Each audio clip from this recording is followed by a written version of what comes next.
Now y'all know Congresswoman Jasmine Crockett never holds back, and she lit into Donald Trump over the immigration raids. She called exactly what it is. Roll it. Representative Jasmine Crockett from Texas. Thank you so much, Madam Ranker, and thank you so much to our witnesses for being here today. You know, I've sat and I've listened, and what my colleague, Mr. Krishnamurthy, just talked about was just blatant racism. Like, I'm gonna just call a thing a thing. Like, this administration is racist. That he has always been a racist, and that is what we are enduring in this country. Let me give you some facts behind this racism, and they get mad when I say the things that I say, but I will not stop speaking the truth. Number one, I said that what we were experiencing in this country felt like what I would imagine slave patrols to look like. And frankly, anybody that knows anything about slave patrols, this is exactly what it was like. We're talking about lawless people that are going around with no warrants or anything, and it's all about rounding people up and disappearing them. That is what's currently taking place. And interestingly enough, even though modern day policing was born out of slave patrols, when I was speaking with one of my friends who is a federal law enforcement officer, he told me that one of the things that he has observed is that the culture is created at the top. And when I think about it, it absolutely makes sense. If you have somebody at the top that will not tolerate the types of things that we're seeing, then maybe those under you won't do it.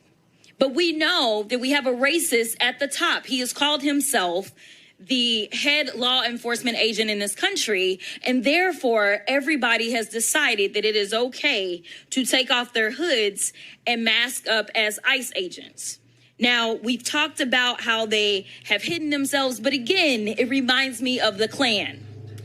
That is why I proposed the Clear ID Act, to make them identify themselves, because it is dangerous for law enforcement as well as individuals, because you don't know, especially with ICE going around and doing the things that thugs do. They're busting out windows, they're breaking into homes, they're breaking people's arms.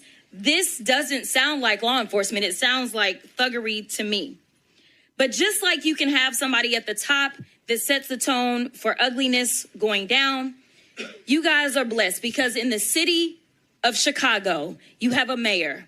You have a mayor that has decided that he will not back down. He will not bend to this administration, and instead he will stand up for the people. You have a man of valor that is going up against a villain, and I think that we have to make sure, especially while we're in his city, that we recognize his leadership, because it is invaluable. Now, some people think that this is all about Chicago, but I want people to understand that this cancer is infecting us everywhere, and if you don't think that it can come to your city, well, I've got news for you. You see, we've been talking about the cruel and unusual punishment that is in violation of the 8th Amendment that is being handed out. And honestly, it's a spit in the face of every American that we have an actual convicted felon that feels aggrieved to the extent that he feels like he's owed hundreds of millions of dollars when people are literally dying under our watch. Recently, I just sent a letter, it looks like on October 22nd, to Kristi Noem. And one of the things that I laid out is that we have seen the most detainee deaths in ICE custody in a single year in decades, with 20 deaths in the last 9 months compared to 24 deaths in the prior 4 years. Now, this week, we learned that an individual who went to the Dallas ICE field office for a routine visit, meaning that they were doing things the quote-unquote right way, they were detained. They knew that this individual had diabetes and required insulin every 2 hours. Despite ICE having been told this, the individual was denied access to their medication for 8 days, resulting in hospitalization. There are some that say that we are making America great. But to me, it doesn't feel like greatness. It feels like grossness. That's right. And in fact, I want to ask a few questions, and it doesn't matter who answers them. Is it great or gross to go into people's houses and drag them out in the middle of the night? Gross. Is it great or gross to make people afraid to do something as simple as go to school? Gross. Is it great or gross to make hard-working people say, I am too scared to show up to my job? Gross. Extremely gross. Thank you so much to each and every one of you for your courage. Thank you so much for showing up. And Miss O, I want to tell you that I understand that your mother is being detained in El Paso. I did go and visit that facility. I want you to know that I am always on my job. All right, then. Speaking truth wherever she can. Nicole Cole knows the cornerstone of a successful life starts here. Virginia Public Schools gave Nicole an excellent education. They helped her become a small business owner, family financial planner, mother, and community leader. Now, after 4 years on the Spotsylvania School Board, Nicole is running for delegate to meet the needs of all students. As our delegate, Nicole will fully fund our schools, raise teacher salaries, and help graduating students stay in our communities. Nicole Cole for delegate. For us, for our future.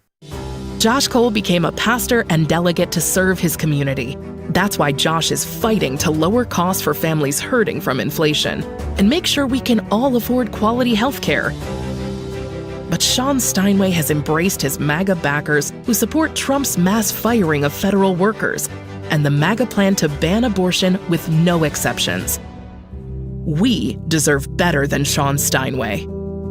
I'm Josh Cole, candidate for delegate, and I sponsored this ad.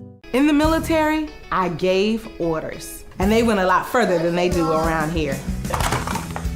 If there's one thing I've learned as a mom and foster parent of more kids than I can count, investing in their future isn't a choice. In Richmond, I'll fight for Stafford's fair share for our schools. Smaller class sizes, better teacher pay, and more vocational training. I'm Stacey Carroll, and I'll fight to get our kids' future in order. As a pastor, I hear a lot about trips to the doctor, bills piling up, jobs being lost. So as your delegate, I went to work writing laws that protect families, helping parents care for their disabled children, capping insulin costs, lowering prescription prices, and investing in our police and schools.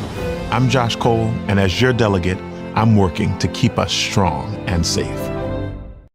Congresswoman Jasmine Crockett, she joins us right now. Congresswoman Crockett, you heard the conversation we were just having, and you know this is just a moment we're in where, look, folk can't be sitting on the sidelines going, well, so-and-so's not too bad, whatever. We see the attacks on women, black women, people of color, all sorts of people. The right wing is losing their mind because of what happened on Tuesday. I mean, they just going crazy. They've been calling you ghetto, every name, everything, how you talking. They don't care. The reality is the norms of politics that were there for so long are gone. Donald Trump has said, y'all don't worry about any of that. Say and do whatever you want because I got you. Yeah, you're so right. It's interesting. When we did our field hearing in Chicago as it relates to ICE and what's going on there, under amazing leadership, might I add, we know that the mayor of Chicago, Brandon, has been doing an amazing job in defense of his people. But I made sure to point out that a friend of mine who is currently federal law enforcement said to me that he always sees a shift in what takes place based upon the tone that is set at the top. So yes, we have a thug and a criminal who is a criminal more so because of his mindset. He obviously has convictions to go along with that, but it's more so his mind, right? There are people plenty of times that have gotten into trouble, but it was out of necessity, which we are going to see a spike in crime as this administration is saying, do not feed people. When it comes to survival, people will survive, right? And so we are going to see these things, even though he claims to be about that life. But nevertheless, he has set a tone. He has set a tone that is just respectful. He has set a tone that is completely ignoring the people that put him into office. And there is no coof about him, so to speak, right? And so you can sit there as prim and proper as you want to be and get steamrolled, or you can meet his energy and recognize that, like, you're not going to be the one to be played with, right? And you can fight back. And I think one of the reasons that he usually can't keep my name out of his mouth is because he is threatened with my ability to communicate. He understands that when I speak, I just speak very plainly, which allows me to communicate to the masses, which a lot of my colleagues don't necessarily. Let me be real clear, Congresswoman. I had a very well-known Republican tell me the reason our side hates Jasmine Crockett is because she's good. He was like, he said it. He was like, she drives us up the wall because she's good. Those were his exact words. Yeah, I don't doubt it. I mean, I've literally, as you know, I'm constantly traveling the country.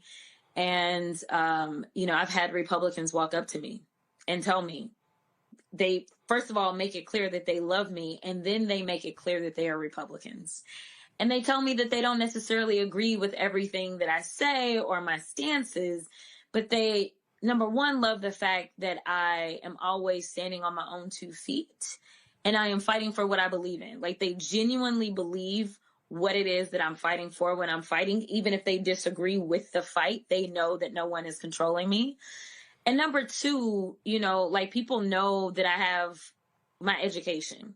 So I don't feel like I necessarily need to sit down and have an SAT conversation with everybody, because I don't really know that that's like most effective. Well, then again, Jasmine Crockett, you got that guy from Louisiana, John Kennedy, with that fake ass accent. I mean, there's actual video of him talking, and there is no country twang whatsoever.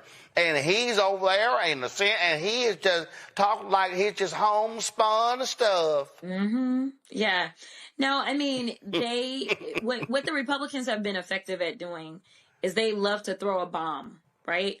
And usually the Democrats will scurry and go ahead and spread the news about the bomb, right? I am so appreciative of our party because they are kind of like, you know what, we're not falling for that anymore. And hopefully we can keep up this energy. If you remember, there were a lot of people saying that Jay Jones was not going to pull off the attorney general position in Virginia. And there were Democrats saying, oh my God, he sent this terrible text message. He needs to resign and not run and we not have anybody. Oh, 10 years ago, he would have been forced to resign. He would have been forced to drop out of the campaign. Listen, there were still Democrats that were talking about it. And my deal was, say what you got to say, denounce what he did. But in this moment, do you trust this Republican attorney general to stand up when it is the state legislature that decides that they need to fight fire with fire and give us more seats out of Virginia to go to the U.S. House because they're trying to balance out this power struggle that Trump is on? Or when it comes down to Trump deciding that he's not going to send appropriated dollars to the state of Virginia, do you think that the Republican AG is going to be the one to sign up to go and get those dollars? No. So at the end of the day, you got to put your mask on first. And so you can say he is not my favorite person. And I just appreciated that the Democrats got rid of kind of the purity test. You can have whatever issues you have with him. But at the end of the day, you got to make sure you're looking out for you. And I was very excited to see that he was able to pull off the win. Not that I know him. I've never met him. I've never talked to him. But because it seems like people did not get caught up in the distractions. And that is what the Republicans are very good at. There is no way that the Republicans get to point fingers while we have the most corrupt president ever in the history of this country sitting on his wannabe throne. Absolutely not. We got to do what we got to do. And we may not necessarily have perfect soldiers in this fight, but we need fighters. and we can't afford to cede any territory. And so I was very excited for what happened on November 4th.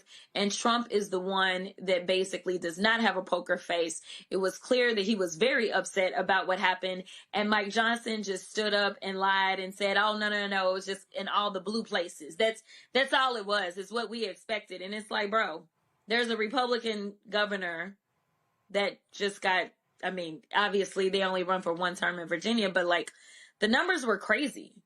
Spamberger was up by 14 points or something. And we know that the last time they went for Youngkin. So, I mean, this wasn't just, and obviously no conversation about Mississippi, no conversation about what Georgia did, right? They all should be nervous, and they all should be kind of looking at Trump and saying, bro, it's time for us to get back to work. So come to the table. You're going to have to negotiate some of this. Otherwise, I am telling you right now, that blue wave that we saw is going to be a tsunami come the midterms. Speaking of that, obviously we have the racist gerrymander in Texas wiping out your seat, that of also one of the seats in Houston, a total of 5. You have to make a decision. Your name has been thrown out left and right by the United States Senate. Your name is popping up in polls and stories and whatever. How much time do you got to make a decision whether you run for Congress or try for that U.S. Senate? Yeah, so I am running out of time, to be clear. Texas has one of the earliest primaries. And so our filing actually will begin in just a few days, and the filing period is going to close on December 8th. I fully anticipate that I won't announce what I'm doing until December 8th, to be perfectly honest.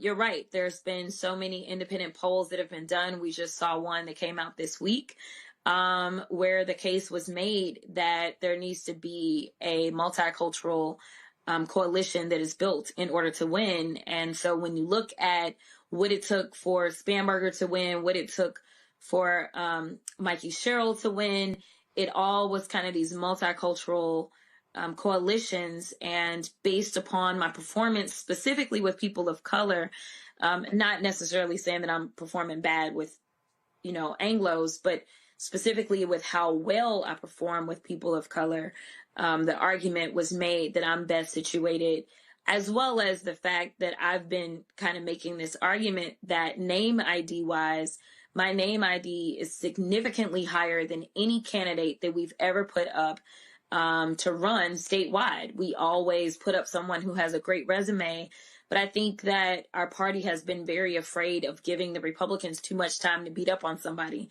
And I got news for them. They've been beating up on me for a very long time. So I don't even know. I mean, they didn't came up with some other BS drama. I'm just like, this is just a normal day for me, right? Like, I don't get distracted.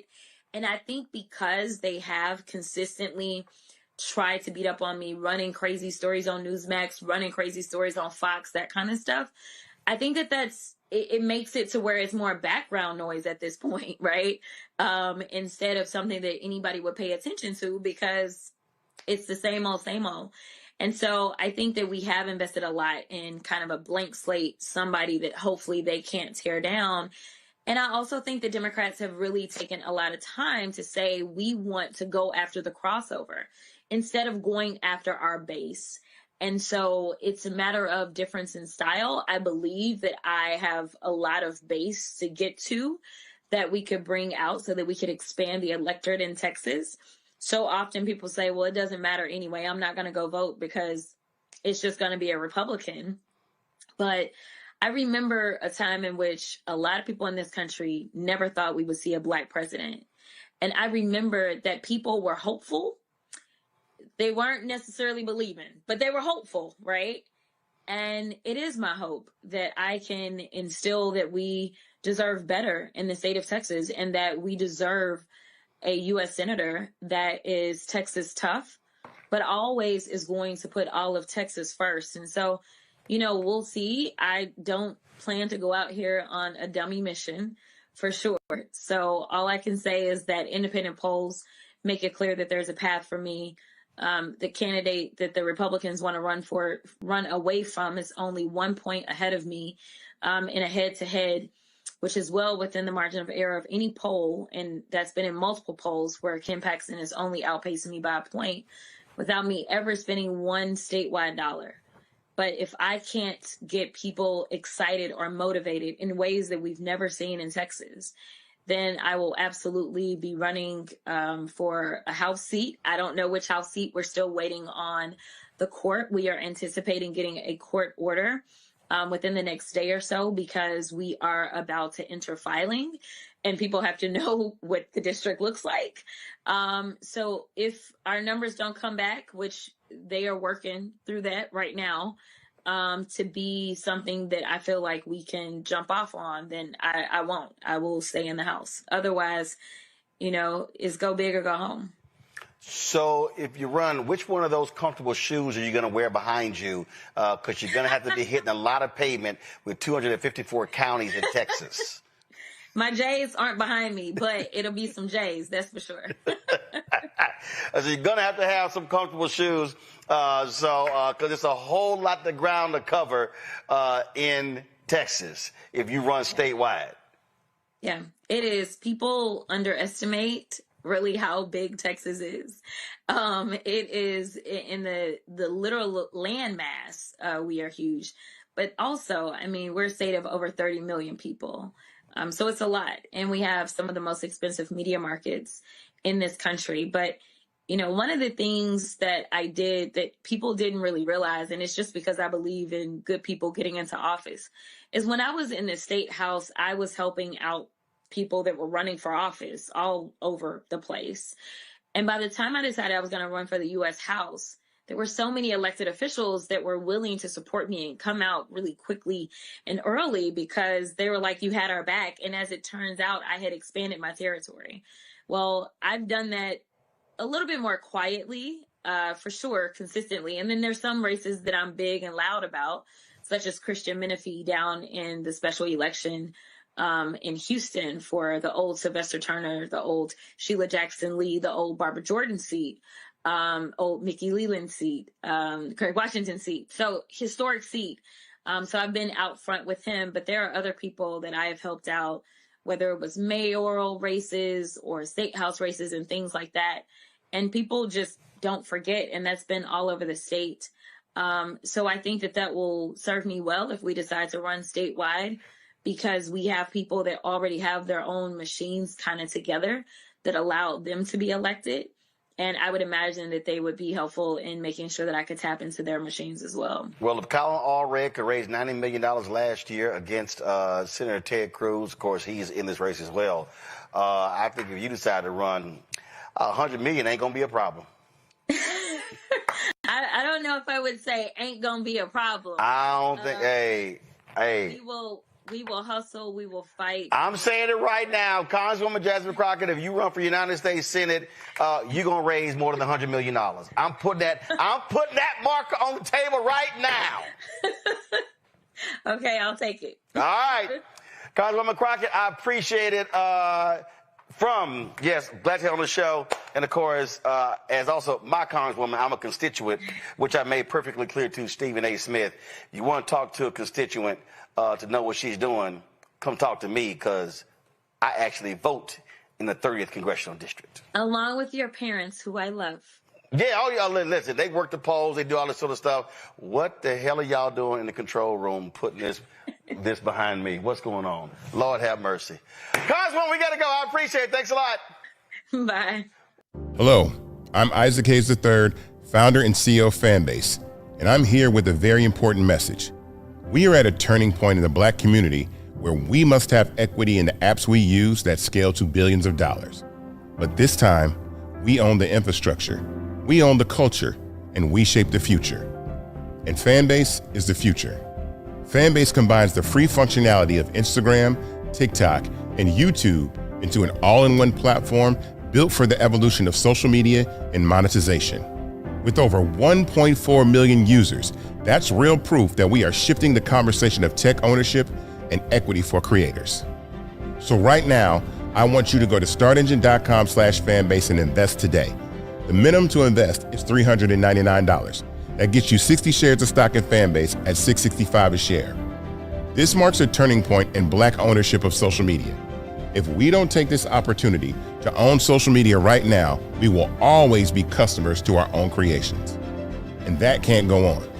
So once again, go to startengine.com/fanbase and invest today. We must own the platforms where our voices live, our stories matter, and where our culture drives the world. Thank you.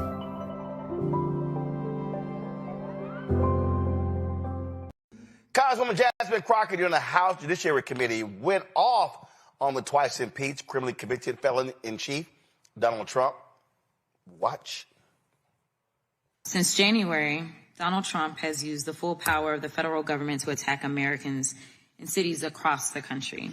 In Donald Trump's America, you are at increased risk of experiencing militaristic operations in your home, increased risk of being subject to detainment by mass thugs and wannabe vigilantes, increased risk of suffering injuries due to reckless and illegal acts by rogue federal agents, increased risk of being deported to foreign nations even if you are an American citizen, and you're at an increased risk of being targeted by federal government for criticizing the president and his friends. Congressional Republicans have completely abandoned their Article I powers and have exchanged their responsibility to their constituents with fealty to the president. They have allowed the president to morph federal agencies into instruments of autocracy. And as a result, the president has been able to ignore federal law, disregard court orders, and implement the largest pay-for-play scheme in American history. The White House, well, what's left of it anyway, is literally up for sale. The federal courts have characterized this presidency as, quote, lawless. In fact, when ruling against illegal acts committed by the administration, a Republican-appointed federal judge stated, quote, the court cannot imagine how the public interest might be served by permitting federal officials to flaunt the very laws they have sworn to enforce. In a separate case where the administration was sued for unlawful acts, the judge, also a Republican appointee, stated, quote, allowing constitutional rights to be dependent upon the grace of the executive branch would be a dereliction of duty by this third and independent branch of government and would be against the public interest.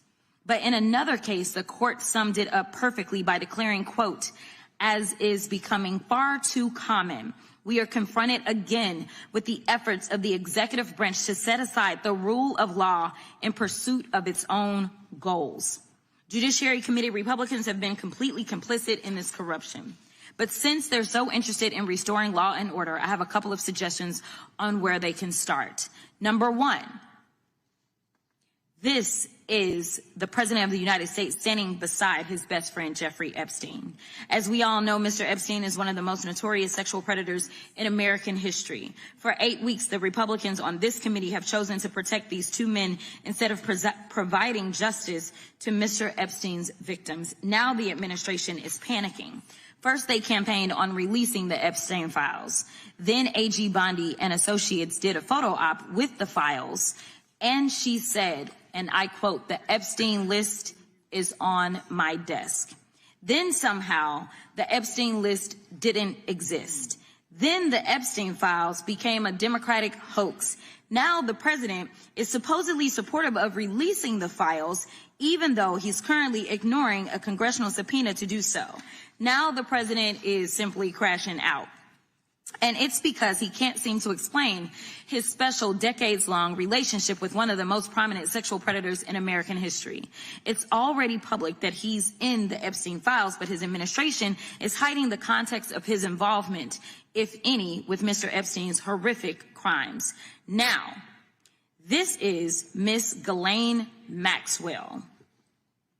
Miss Maxwell, who obviously helped Jeffrey Epstein traffic more than 1,000 women and girls, well, Donald Trump is now giving her special treatment while she's serving out her prison sentence.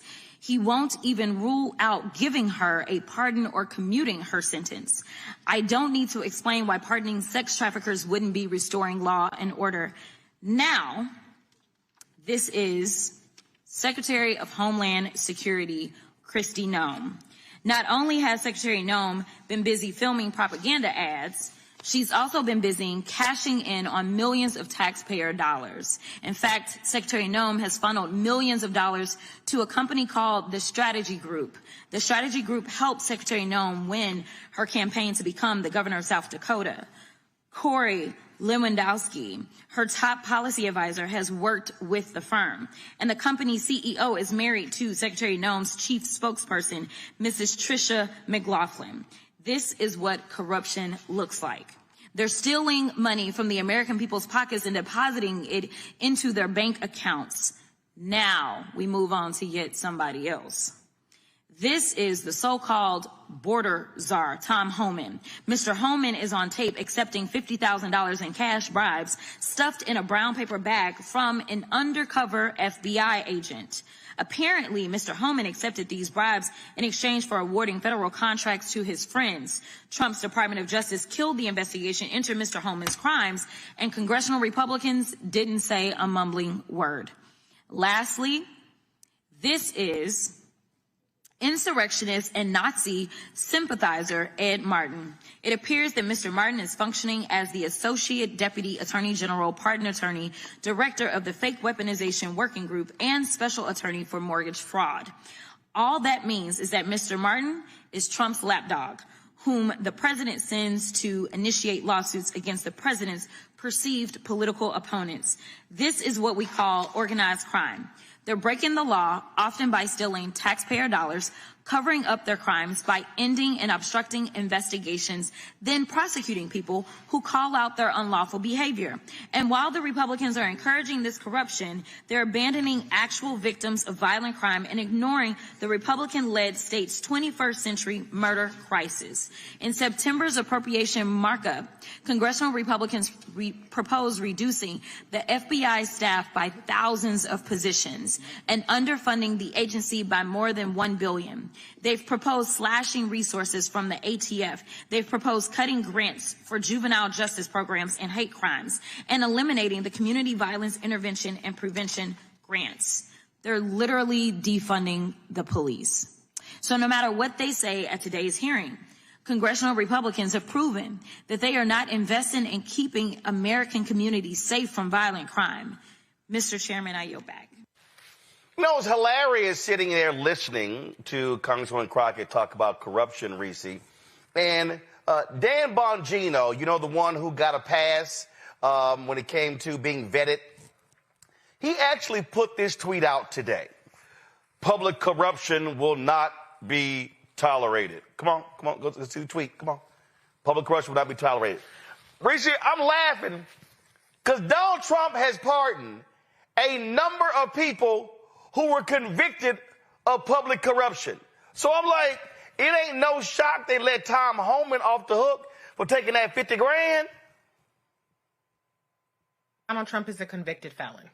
Let's also remind people that. So he is the epitome of corruption. He's been civilly also convicted in order to pay tens of millions of dollars for fraudulent business activities. So he is the epitome of corrupt. And as Congresswoman Crockett pointed out, I mean, it's like a mob boss. This is a shakedown half the time. So I think Dan Bongino, I think he maybe is trying to distract from the fact that he was one of the people calling for the Epstein files before he became, undeservedly so, the deputy FBI director. But nobody believes anything you got to say, Dan. Okay, so bye-bye. I just sit here, Joy, and I mean, first of all, let's just be real clear. Yeah. Donald Trump is completely, undoubtedly, absolutely, undeniably corrupt. Mm-hmm. He is. I mean, so they are pimping the White House. This is like telling, hey, Bonnie and Clyde, we're going to hire y'all to be a bank manager. I mean, that's easy for them. Like, that's literally, I mean, what these fools are doing, the selling of access, the pimping, the deals being cut. You can buy this dude off. There is no announcement. There is no announcement made out of his mouth where I don't instantly think he got a check. Somebody paid him. He is selling pardons. I don't give a damn what. Yeah. He's selling pardons. He's absolutely selling pardons. And then when he can't sell it, he just doesn't prosecute at all. He undoes things that were already in progress for his friends. And then when they point it out, they say, you know what, this person invested in your company, or this person has a personal relationship with someone who has a financial interest in your company. He says, oh, well, a lot of people like them, as if that's a legal standard. This man is corrupt. Birds of a feather flock together. And, you know, I was listening like, why is he just being so open about it? I personally think he's being open about it because it serves two purposes. One, it lines his pockets. But the other thing is it distracts us all, right? So now we have to talk about it, and we should, right? But it hides whatever else corrupt he's doing down the line. Moreover, I think just things aren't working together on policy. The economy, as we began the show, the economy is doing poorly. His tariff policies aren't going the way he wants them to go unless he tries to buy people, right? Where they give him, like the Swiss did, give him a watch or give him a gold bar or give him something, right? And also like his immigration policies are hated. All around, he's seeing failure after failure. Governing is harder than it's ever been. And his foreign policies are not the success that he purports them to be. And so he's going back to what he knows. Well, what he knows is the grift. Look, he wants to be a dictator. He desperately wants to be a dictator. Now federal judges ruled that, yes, his order to have National Guard in D.C. was unlawful. More federal judges are ruling against him. And so this is somebody who is absolutely, beyond a doubt, idiotic. And we're seeing what happens when you put someone who has no morals, no values, no principles, no ethics in a position of authority. Greg Carr joins us right now. And Greg, what Congresswoman Crockett laid out, like, yeah, we're dealing with a dictator. We're dealing with somebody who loves dictators, and we're dealing with a thug. He is the thug in chief. He is a corrupt thug. That's who Donald Trump is. And MAGA, for every day they suck up to him, all they're simply doing is just lining his pockets, and he don't give a damn about none of they broke asses. None. He does not, brother. He does not. And forgive me for being late and for the lighting. I'm here in Philadelphia, the Black Male Educator convening. A room, 1,000 educators from all over the country, mostly black men. And if I got stopped one time, I got stopped 300 times today to tell you that the Black Star Network must succeed, and all these people watching. So some of y'all, come on back to the hotel rooms and watch that. I had to give you that message first of all. I appreciate it. Anyway, you know. So, but yes, Congresswoman Crockett is really showing the way. Keep your foot on his neck. You know, as you've been laying out now for months, and certainly we're seeing it now. I think he may have peaked. As you say, the judges are pushing back now, whether it be Utah, whether it be district and state judges, whether it be his person in Virginia and in New York who are in trouble now as these federal judges say, you weren't even appointed. And wait a minute, wait, you're filing claims to the grand jury and you didn't even give them the true bill? So he may have peaked. This stunt he pulled with Mohammed bin Salman this week in the White House, when approached about the journalist Jamal Khashoggi to say, hey, a lot of people didn't like him and things happened. Donald Trump, we know, is mentally ill. We know he's not well. But what Congresswoman Crockett is doing now is pressing the advantage. If we had some more people to follow her lead and join her, I think you would see a very big sea change. We certainly saw it with Thomas Massey and Ro Khanna and the four who would not be shaken, who decided to go ahead on the Republican side and move toward getting getting the Epstein files released. I don't expect they're going to be released. But you saw not only was only the one congressperson, that crazy Clay Higgins that you've been roasting, vote not to release them, but the following day they then voted unanimously, Senate and House Representatives, to say, oh, and that money you trying to steal, $500,000 floor, you gonna stop doing that. Everybody had to vote against that. What Jasmine Crockett is doing, what Representative Crockett is doing, is basically delivering a playbook from the House of Representatives on how to speak truth to power and to be fearless. Between what she's doing and what, a person like Gavin Newsom is doing in California, I think this is what turns the tide as this thing has. I really do believe it's beginning to peak. Hello, I'm Isaac Hayes III, founder and CEO of Fanbase, and I'm here with a very important message. We are at a turning point in the Black community where we must have equity in the apps we use that scale to billions of dollars. But this time, we own the infrastructure, we own the culture, and we shape the future. And Fanbase is the future. Fanbase combines the free functionality of Instagram, TikTok, and YouTube into an all-in-one platform built for the evolution of social media and monetization.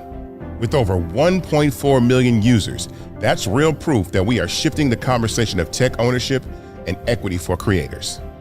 So right now, I want you to go to startengine.com/fanbase and invest today.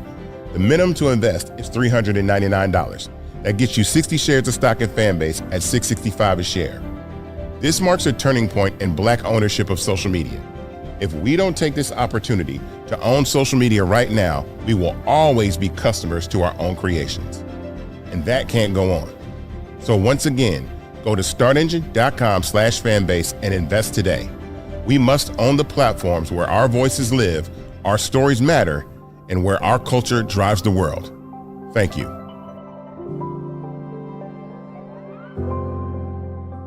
Thank you so much to the ranking member and again to the mayor for calling this. But let me be clear. Donald Trump is running the most openly racist immigration regime in modern American history. I've said it once and I'll say it again. Donald Trump's mass deportation system makes me think of what a modern day slave patrol would look like. Slave patrols were armed groups empowered by the government to control, intimidate, and terrorize people solely based on color. That's what's happening now. Donald Trump is sending mass agents without warrants into communities of color to terrorize the people who live there. And the reason that I want to make sure that I draw out this link, because we heard Maxine say that Black and brown is coming together. I want to be clear about this. This should not just be the immigrant community. This should be all of us united, because we know united we stand, divided we fall. And unfortunately, this last election, we allowed ourselves to be divided. Now, Ms. Velez, it's my understanding that you were detained by federal agents while you were on your way to work. Is that correct? Did any of these agents present you with a warrant? No. An explanation? No. Did they do anything other than illegally detain and arrest you? Yeah. Did they even identify themselves? No, they did not. Okay. Donald Trump has created an environment where these agents believe they are above the law. And one of the things that the ranking member just said was that there's a level of dehumanization. It is in that dehumanization, whether we are talking about the language they use to describe human beings, or whether we talk about the fact that they don't feel as if certain people are entitled to their constitutional rights.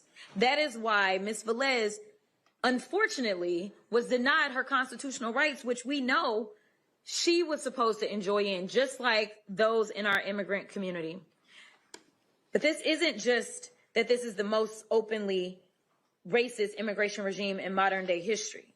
It is also the most violent and deadly immigration regime in decades. More people have died this year in ISIS custody than in any year since the early 2000s, and the year is not over. Ms. Kozlowski, talk to me about the disturbing reports of unsanitary and inhumane conditions, which are partly responsible for the increase in deaths at the federal detention facilities.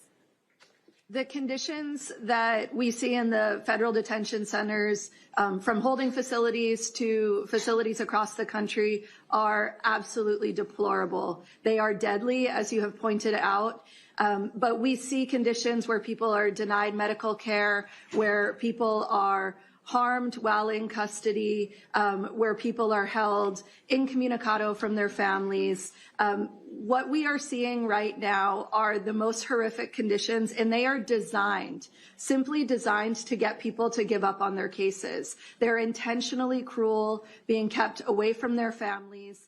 In some cases, we've seen people in the midst of chemotherapy treatments, people on dialysis who are being held in conditions where they don't have access to bathrooms, where they're given rotten food, where they're in places that are so crowded, rooms that are meant for just a dozen people with 60 people in them, that they can't even lay down despite their delicate medical conditions. Thank you so much. Listen, Donald Trump has dehumanized people of color for decades. I want y'all to understand this is who he is. This is an actual feature of what it is to be Donald Trump. Instead of a flaw, he demanded the execution of innocent black boys. He has been sued many times for racial discrimination. He called African nations shithole countries. He said that, quote, immigrants poison the blood of our country. And he's repeatedly refused to denounce white supremacy. In fact, he's hired many white supremacists to work in this administration. And now they're carrying out this racist and violent mass deportation, and it is destroying our country. LA, we stand with you, and we stand with the rest of this country. Thank you so much. Right now, I want to bring back Dr. Larry J. Walker, the associate professor at the University of Central Florida. What are your thoughts about? Need to acknowledge that Congresswoman Crockett is by far one of the most effective Democrats on the Capitol Hill. Every time she speaks about issues relating to this or other topics, she's always really clear and concise in terms of the message she delivers. So in terms of some of the things clear points she had to make is, look, for people who are watching this and, family and friends, either you believe in democracy or you don't. In a country in which people have been, in this case, fairly, unfairly arrested, there is not only in terms of due process, but there's a level of humanity that has to be expected for those who find themselves in, part of the prison system, whether it's ICE or arrested for minor offenses. And what we've heard over the last several months and what you heard Congresswoman Crockett describe, it is not consistent with a democracy. In fact, I would even argue that, you would find the UN, if they came in and investigated what's some of the conditions in which we've heard described in this conversation and others, is, we would certainly see some UN human rights violations. So as Americans, you have to stand strong and decide if we're going to allow people, regardless of their immigration status, to be treated like human beings, or we're going to turn a blind eye and let these conditions continue to worsen and more people lose their lives. So you feel like these concerns are legitimate? Yeah, I mean, this is inhumane. I mean, we can't constantly allow people to be treated like this. You heard the Congresswoman talk about individuals who are on dialysis or various other health issues that they can't even sleep on a cot and maybe they have to sleep on the floor. We've heard all these conversations over the last couple of months about the food that individuals are receiving. In addition to that, what about all the pregnant women we've heard, in some cases, women losing the child because of the conditions they're living in, not receiving the kind of treatment they deserve. So, once again, the question I pose is if you believe in democracy, is this what a democratic nation looks like? Tell us more about how people should be responding. Yeah, I think that obviously, in the last couple of months since the election, we're seeing increasingly more people protest outside these facilities and protest elected officials, local, state, and federal level. And I think that, while there's some people may argue that this is not an effective tactic, it is. And how do we know that? Because history teaches that. When individuals protest from various racial, ethnic, and religious backgrounds, when they see injustice, then eventually the wheels of justice are turned in the right direction. But we need to see larger protests, and also for any corporations that are involved in supporting or platforms, social media platforms, then we should also not support those entities. And once again, apply pressure to local, state, or federal officials to make sure that once again that human beings are treated the way they should be treated. Do you really believe that Trump policies are targeting Black? Well, I think it's a coincidence or maybe not a coincidence. When we talk about, I know, Roland's talk on the show about, and we'll talk about today, the hundreds of thousands of Black women who lost jobs. I think we also saw the removal of TPS for Haitians, so hundreds of thousands of Haitians who can't possibly return to a country that's been ravaged by weather and economic conditions and the number of gangs we see there. So I would say the policies and the public comments, like we heard talk about Somalians just in the last 24 hours, tell you where his priorities are in terms of how he views people and also people of African descent. So I would say, actions speak louder than words, and as the saying goes, but we've seen the words and actions, not just over the last couple of days, but over the last several years. What do you think is to come within the next year? Well, I talked about the importance of protests as it relates to, what's happening right now. But I have a stark warning for Americans is that things are not likely to get better if there's not some significant political change. The Republicans control the executive branch, the House and the Senate, and several state legislators. So it's going to be really incumbent on American citizens to stand strong. And once again, if you, like I said, if you see injustice, you've got, and in this case, you certainly do, is to fight for it, fight against it, and make sure this tidal wave doesn't continue to hit and hurt as many Americans as possible. Hello, I'm Isaac Hayes III, founder and CEO of Fanbase, and I'm here with a very important message. We are at a turning point in the Black community where we must have equity in the apps we use that scale to billions of dollars. But this time, we own the infrastructure, we own the culture, and we shape the future. And Fanbase is the future. Fanbase combines the free functionality of Instagram, TikTok, and YouTube into an all-in-one platform built for the evolution of social media and monetization. With over 1.4 million users, that's real proof that we are shifting the conversation of tech ownership and equity for creators. So right now, I want you to go to startengine.com/fanbase and invest today. The minimum to invest is $399. That gets you 60 shares of stock in Fanbase at $665 a share. This marks a turning point in Black ownership of social media. If we don't take this opportunity to own social media right now, we will always be customers to our own creations. And that can't go on. So once again, go to startengine.com/fanbase and invest today. We must own the platforms where our voices live, our stories matter, and where our culture drives the world. Thank you.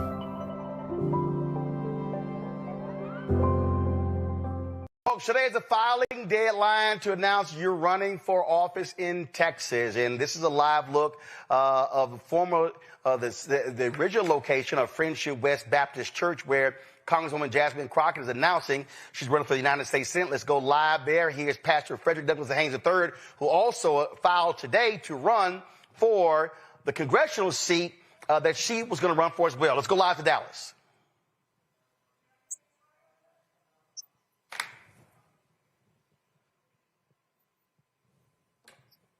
All right, folks. So there's an audio feed. I don't understand what's going on. So let's. What feed are we looking at? Okay. So. Okay, we're seeing this. Yes, it is. I got it on my YouTube channel, folks. I'm listening to it right now. So I don't understand. Go to YouTube. Go to Jasmine Crockett. Go to Jasmine for US. Pull up her YouTube channel. I'm listening to it right now. Okay, I'm telling y'all right now. Okay. I'm listening. Okay, control room. This is literally Freddie Haynes talking right now. So there's audio. So if y'all ain't hearing it, it's an issue in the control room. So there is audio.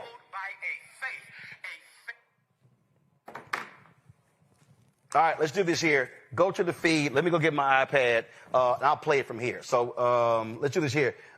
Play a commercial right now. I'll be right back in 60 seconds.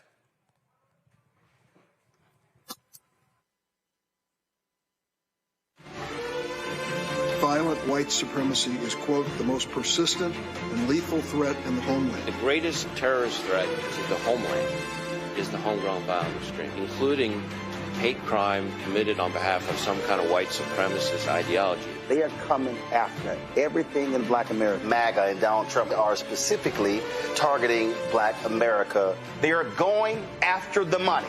Attack Black Lives Matter. Attack critical race theory. Attack woke, DEI. MAGA wants to defund Black America. This is a perfect example of their desire. Y'all, problem fixed. Let's go live to Dallas.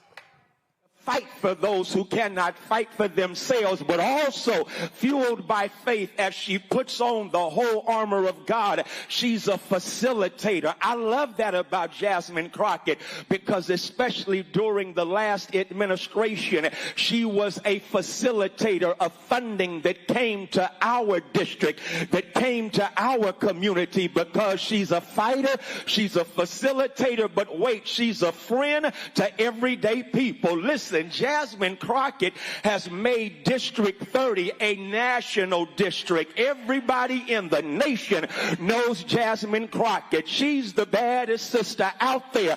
I'm talking about Jasmine Crockett, and yet as amazing as she is, as phenomenal as she is, she's remained a friend to everyday people. She's someone you can talk to and touch. She listens to you. I'm talking about Jasmine Crockett. So since Jasmine is a fighter, since she's a facilitator and a friend to everyday people, I guess I'll close by saying the future is bright with Jasmine Crockett. The future is bright. Our best days are in front of us, as dark as it is right now. With Jasmine, the light is about to break out and shine. And so, y'all, I've got confidence in Crockett. I know there is justice with Jasmine. I hope y'all get what I'm doing right now, because Jasmine Crockett, that master alliterator, is someone that we need for such a time as this. Y'all know I'm a preacher, so I got to at least use that on you, because Esther was called to the kingdom at a dark time.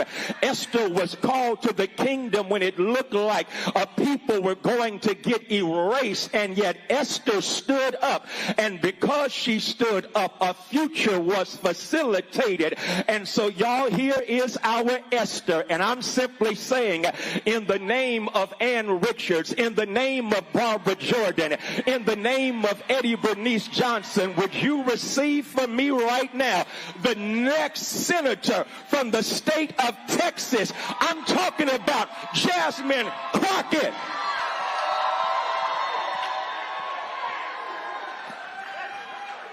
Thank you so much, Pastor Haynes.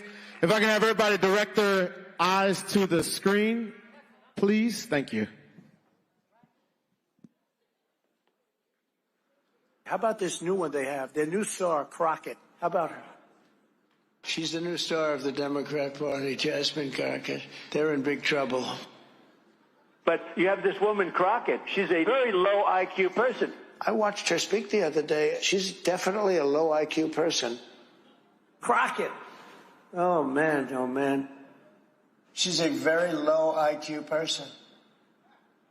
Somebody said the other day she's one of the leaders of the party. I said, you got to be kidding. Now they're going to rely on Crockett. Crockett's going to bring them back.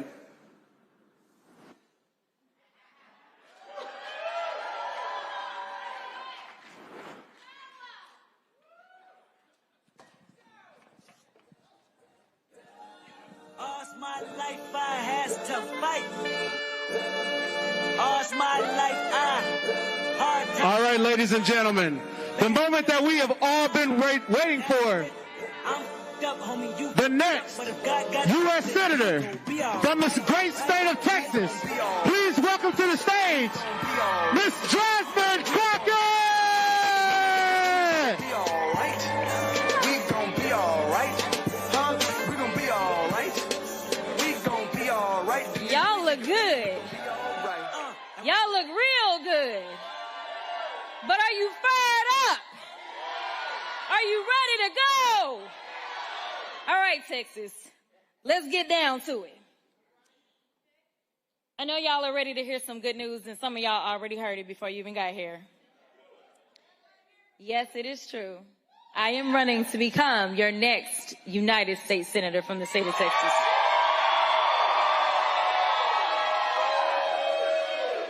I honestly can't put into words what it means to me. You see, a lot of people think that making decisions like this, you take them lightly. I'm here to tell you that I understand that there's a responsibility. I'm not reading from my script, so they're about to be confused. There's a responsibility that lies with all of us, especially in this moment. There are a lot of people that said, you got to stay in the House. We need our voice. We need you there. And I understand. But what we need is for me to have a bigger voice. What we need is not only a voice, but we need to make sure that we are going to stop all the hell that is raining down on all of our people. So over the last couple of months, I've been thinking about our future. Where do we go from here? And obviously, I've been thinking about Texas. I thought about my classmates from law school. One is standing right up front, Mr. Anthony Farmer. I thought about the big dreams we all had, fighting for justice in the courtroom, starting our own businesses, buying a home, starting families. If you think about it, our dreams were the American dream. Opportunities for those who work hard, home ownership, jobs, entrepreneurship, and security. And that time, we were headed into the Great Recession. I took a job in East Texas for a pretty well-known family-owned law firm. I began doing class action defense work. And honestly, I wondered if I'd made a mistake. I wondered if that was really what I was supposed to be doing. It just so happened that they had just started a new public defender's office in rural East Texas. And so I decided that I would join that public defender's office. I joined it because I believed everybody deserved a voice in the courtroom. Even if they couldn't afford an attorney, one would be provided to them, and that attorney was me. I loved being a courtroom warrior. I got some judges here. They probably can't identify themselves, but nevertheless, I loved being in the courtroom. You know, I never thought that I would run for office, but some people are able to inspire others as they walk their own path. As a 27-year-old public defender walking in her path, there was someone who came along and inspired me. There was this charismatic, funny, intelligent, and exciting young candidate with a funny name who just got into the U.S. Senate and was running for president. Many doubted if this country was ready, while others, well, we got to work and kept hope alive. We didn't focus on the naysayers. We didn't get distracted by any pollsters. We remained laser focused on getting the person who was best for the job into the seat. We didn't let history diminish our hope in what was possible. We ignored that the devil on our shoulder that sometimes tries to tell us your vote doesn't matter. The country's not ready. He can't win. And responded with that timeless American creed. Yes, we can. Yes, I'm talking about President Barack Obama. How many no's do you think he heard before he got a yes? No, you can't win. No, the country's not ready for a black president. No, a black man can't get elected. No, your middle name is Hussein. No, you can't beat the Clinton machine. But every time they told him no, he looked them right in the eyes and he told them yes. He said, yes, we can. Yes, we can deliver on health care. Yes, we can enshrine equal rights. Yes, we can bring jobs back to America, create opportunities for all. And yes, we can save the economy after a Republican president sends it into the gutter. People ran lies, rumors, and tried to poke holes in everything about Obama, from his faith to his heritage. Falsehoods about his daddy, mistruths about his mama. There was even a question about his birth certificate. But he didn't let any of that get in his way. He worked and worked and worked to inspire and instill a sense of hope. And man, do I remember. I remember hoping. Now, I don't know if I really believed. But I knew that we had to try. I knew that we had the power. He turned those no, you can'ts into yes, we cans. Yes, we deserve better. Yes, we will dig deep. Yes, we can. Back then, as the housing bubble burst and the economy crashed, I saw everyone around me struggling. I saw a system that ignored them and legal system that failed them. Then I remembered Obama's words, "Change will not come if we wait for some other person or some other time." We are the ones we've been waiting for. We are the change that we seek. So many of you don't know, but I was 28 by now. And I decided that I was going to run to become the Bowie County Democratic Party chair. I was elected as the youngest Black Democratic Party chair in the history of Texas. Later, I moved to Dallas, and frustrated by the broken laws on our books, I ran for the Texas House of Representatives to be that agent of change. I took on the establishment, ran against an incumbent, and there were folks in my ear, that devil on my shoulder, that said I could not win. I was being outspent 5-1. And even those that said I had to be less of myself, I tuned that noise out. And even though I was outspent, I was never outworked. When I look across this room, I see folks who knocked on doors for me back then in 2020. I see people who believed in me before any viral moments. I see people who believed that I could and would be different. I see the people that locked arms with me. Some of those elected officials that went out on a limb and endorsed me when nobody else would. You see, I didn't get anywhere on my own. Every step of the way has been with you.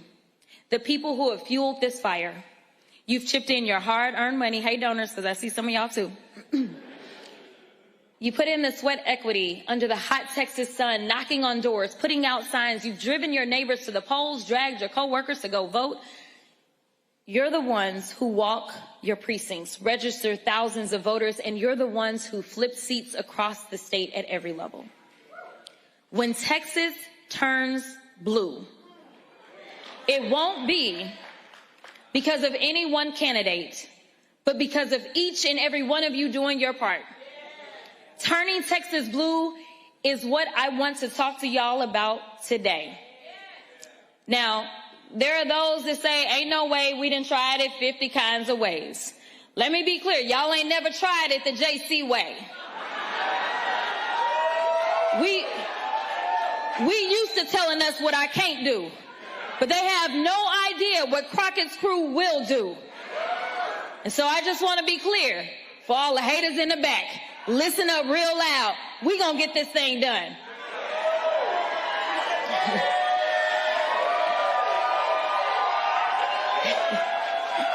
So they tell us that Texas is red. They are lying. We're not. The reality is that most Texans don't get out to vote. The reality is that the people that I used to work with in the Texas House did everything that they could to make sure that they could suppress voices. If we were so red, they wouldn't be so pressed. Let me be clear. The reason that the governor always got time to call out my name is because he understands that I know how to speak to everybody, not just some folk. There are folks who feel like their vote doesn't matter and that nothing will change or that candidates don't speak to them. And honestly, I can't blame them. But I'm here to address those Texans specifically who feel as their vote doesn't matter. Let me tell you it does. Earlier, I talked about my first race for state representative, and I talked about the fact that I was outspent 5-1. They had the money, but I had the people. When the first batch of votes came out, I was down by 700 votes. I told my team it was over. Carmen, who's right up front, rushes down and says, no, we about to go to elections. I said, y'all, it's over. We've been voting for 3 weeks and we down by 700. We ain't coming back. Around 10 o'clock, somehow somebody said, Rep, you only down, well, I wasn't Rep then. You only down by 50 votes. I said, oh, we getting good. We getting good. I said, now y'all tell me what's still out. Is anything out? Are we done? because it was getting late. And they said, MLK is still out. I said, oh. I said, if anybody came through for me, it was going to be MLK. And when I tell y'all, when the votes were counted, I had won by 90 votes.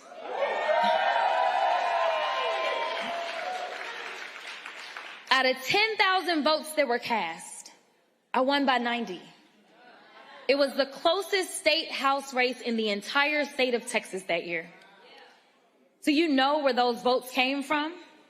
They came from the mom who organized the entire neighborhood to go vote because she knew I would fight like hell for her daughter. It came from the retired firefighter who talked to each and every one of his or her neighbors in the senior homes and the people that they lived around. It came from everywhere. It came from the churches. It came from home healthcare workers who ran across the street to vote at the library during their lunch break. It came from citizens who hadn't voted in years, but went to cast their ballots because they believed that I would bring a new generation of servant leadership to the government of the people, by the people, for the people. Each and every one of those votes made up the 90 votes we needed to bring change. And I'm going to add this. It even came from unhoused folk. See, what y'all don't understand is that people like to devalue certain people. But the only place that equalizes us is at the ballot box. So I don't ever want anybody, no matter what your socioeconomic background is, to believe that you don't matter or you don't count, because the time that you count is when you are at the ballot box. A single grain of rice can tip the scales. Every single vote counts, and that couldn't be truer in the United States Senate. It was a single vote in the United States Senate that saved the Affordable Care Act, that saved millions of Americans' health care coverage. That vote was cast by John McCain, who showed bravery and honored his oath of service. Yeah, clap it up. He bucked his party's president to do what was right for his constituents. Sadly enough, we all know that Senator John Cornyn does not have the guts to stand up to Trump. But I can tell y'all who does. I do. Cornyn carries on with business as usual while small businesses across Texas take the hit from Trump's tariffs. Well, I'm done with politics as usual. I'm done with going along to get along, and it gets us nowhere. I'm done watching rural hospitals and public schools close their doors. I'm done watching parents be afraid to send their kids to school or the mall or the movies because Republicans have flooded our streets with guns. I'm done with the senators sitting around doing nothing while Trump takes your hard-earned money, skims your Social Security, slashes Medicare, and gives tax breaks to billionaires. I'm done. I'm done watching the American dream on life support while Trump tries to pull the plug. The gloves have been off, and now I'm jumping into the ring. I'm asking for your support to be the next United States Senator from the greatest state of Texas.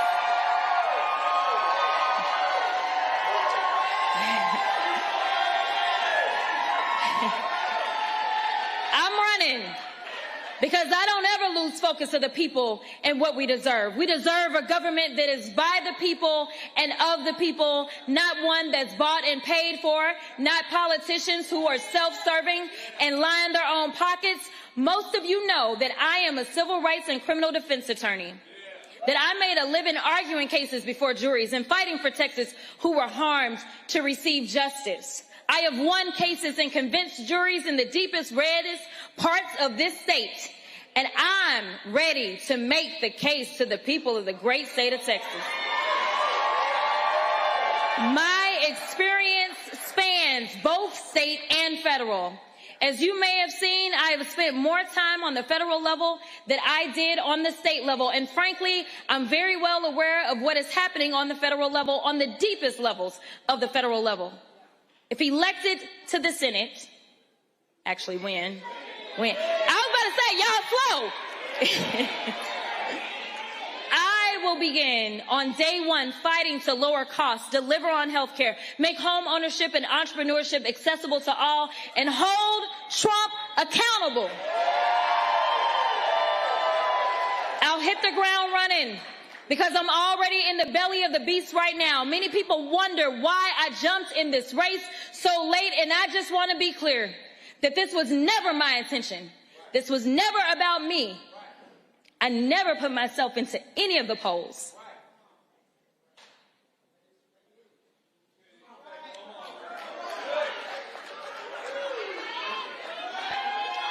Listen, my question was, which congressional seat would I be running for?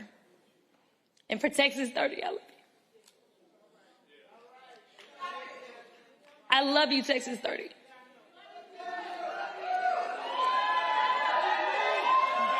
Okay, I'm gonna finish. But the more I saw the poll results, I couldn't ignore the trends, which were clear, both as it relates to the primary as well as the general election. I could have played it safe and continued serving in the United States House of Representatives for as long as my constituents would have me. But I don't choose to do that. Because Texas, this moment we're in now, is life or death. It's all or nothing. It's now or never. We find ourselves at a crossroads. We're faced with a hard choice to make people believe. We've got to make sure that they understand that we are not to go back. We are not to allow our hard-earned progress of our foremothers to be wiped away. We lose Social Security, Medicare. We lose the right to vote, to love, and live freely. That's one path where we go back in time. The other path is learning to live in Trump's America and shrinking ourselves into the shadows. It looks like people who are afraid to worship or love freely because people are simply, right now, afraid to walk down the streets. It looks like a country facing denial, bank loan denied, healthcare denied, American dream denied. But I'm here to tell you there is a third path, a path where we move forward as one people united under a common vision, a path where we reject Trump's false promises and reject his lies and division. I'm asking you to walk down this path with me, shoulder to shoulder, and envision a Texas where every child, no matter their story, can go to the best public schools, can afford to go to college or learn a skilled trade, a Texas where that child has every opportunity to grow and thrive. That means nutrition, healthcare, mental health, and safety.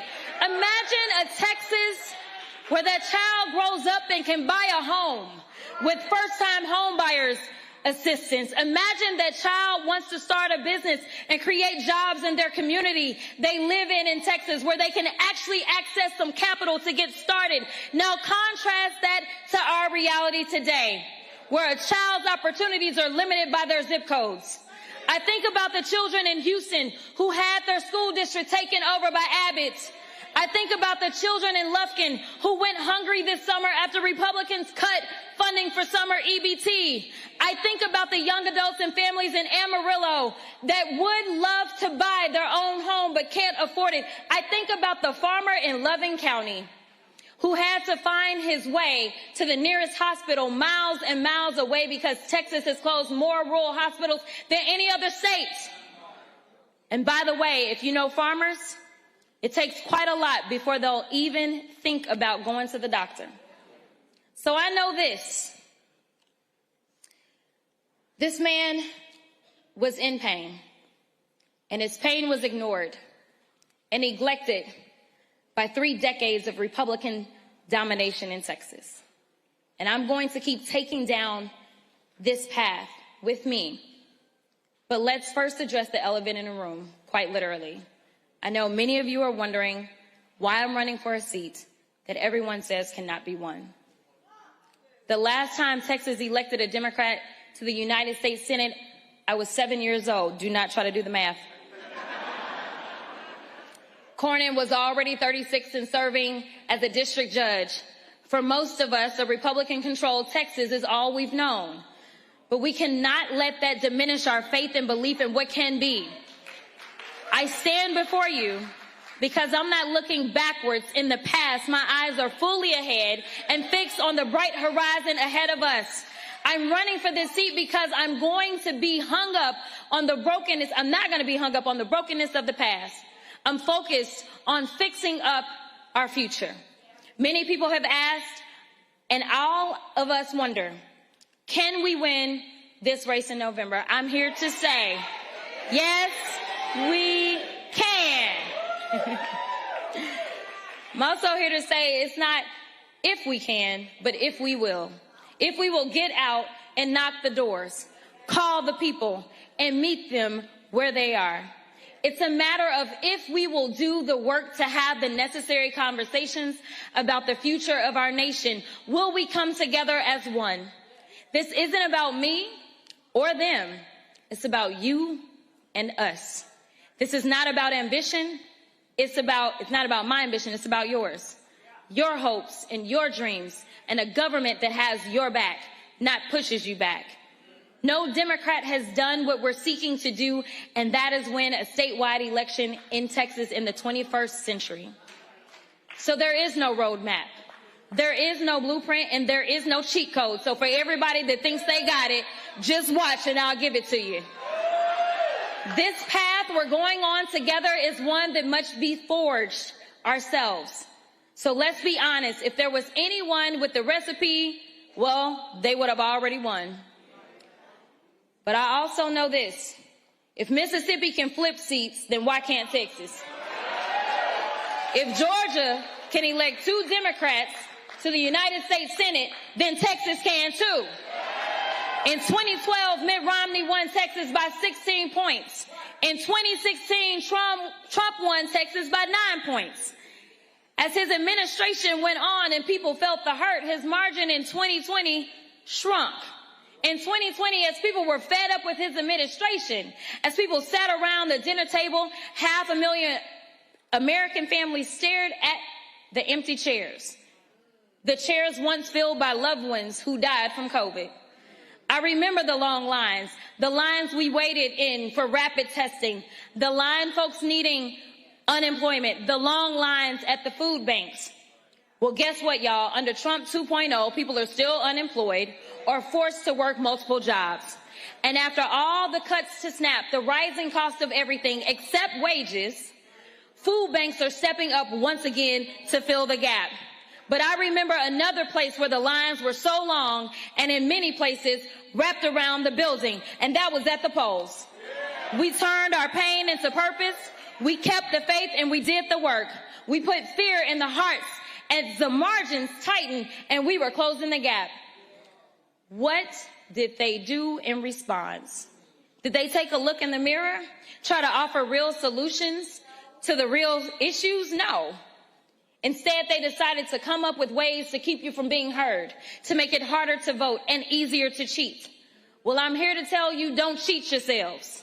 Don't fall for the okie doke. I'm asking you not to worry about the naysayers, the critics, and the haters, because they already hear y'all. It's not about them or what they believe. It's about you and us, what we know is possible when people come together. So I'm asking you to tune out those intrusive voices that say she can't win because she's black, because she's a woman, or because she's a Democrat. If you believe women should be in all spaces, then I ask you to stand with me. If you believe we should be judged by the content of our character, then I'm asking for your support. And if you believe this election should be about the issues, who has the better policies and ideas, and who is best for the job, then I ask for your vote in the Democratic primary election this March and again in November. You see, we know what the Republican tactics will be. A flood of lies and attacks designed to turn blacks against whites, city against country, and you against me. They are experts in the politics of division. It's how they've gotten here. Division is how Trump got elected and then re-elected. This election is about adding voices to our electorate, about multiplying turnout with a robust operation and a unifying message that asks, how is it that Texas is prospering, but the people are struggling? We have the 8th largest economy in the world, yet kids go hungry. Seniors have to skip their prescriptions. Parents Parents are forced to choose between braces for their children or hospice for their parents. We are the #1 state in exports, driving the American economy, yet somehow we are also #1 in uninsured women and children. The state is thriving while the people are facing tribulation.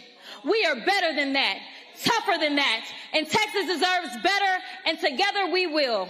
This campaign is for those who believe that the government should work harder than the people it serves. This campaign is for every single person that is done with politics as usual, that's fed up with the establishment, that's sick and tired of being sick and tired. Texas has no shortage of talent, no shortage of ideas, grit, or tenacity. Our state powers this nation. Our economy drives the world. Texas is a big boy state made up of brawlers and people with a moral code. Our representation should reflect that, and sadly enough, it doesn't. After evaluating the data, analyzing the trends, researching historic numbers, and combing over the crosstabs, it was clear the numbers were strongest for my candidacy for United States Senate. That's why I decided to enter this race, because otherwise I would have continued doing what I've always done, which is support whichever candidate had the strongest numbers. So I want to be clear. I'm not running just to run. This is about winning.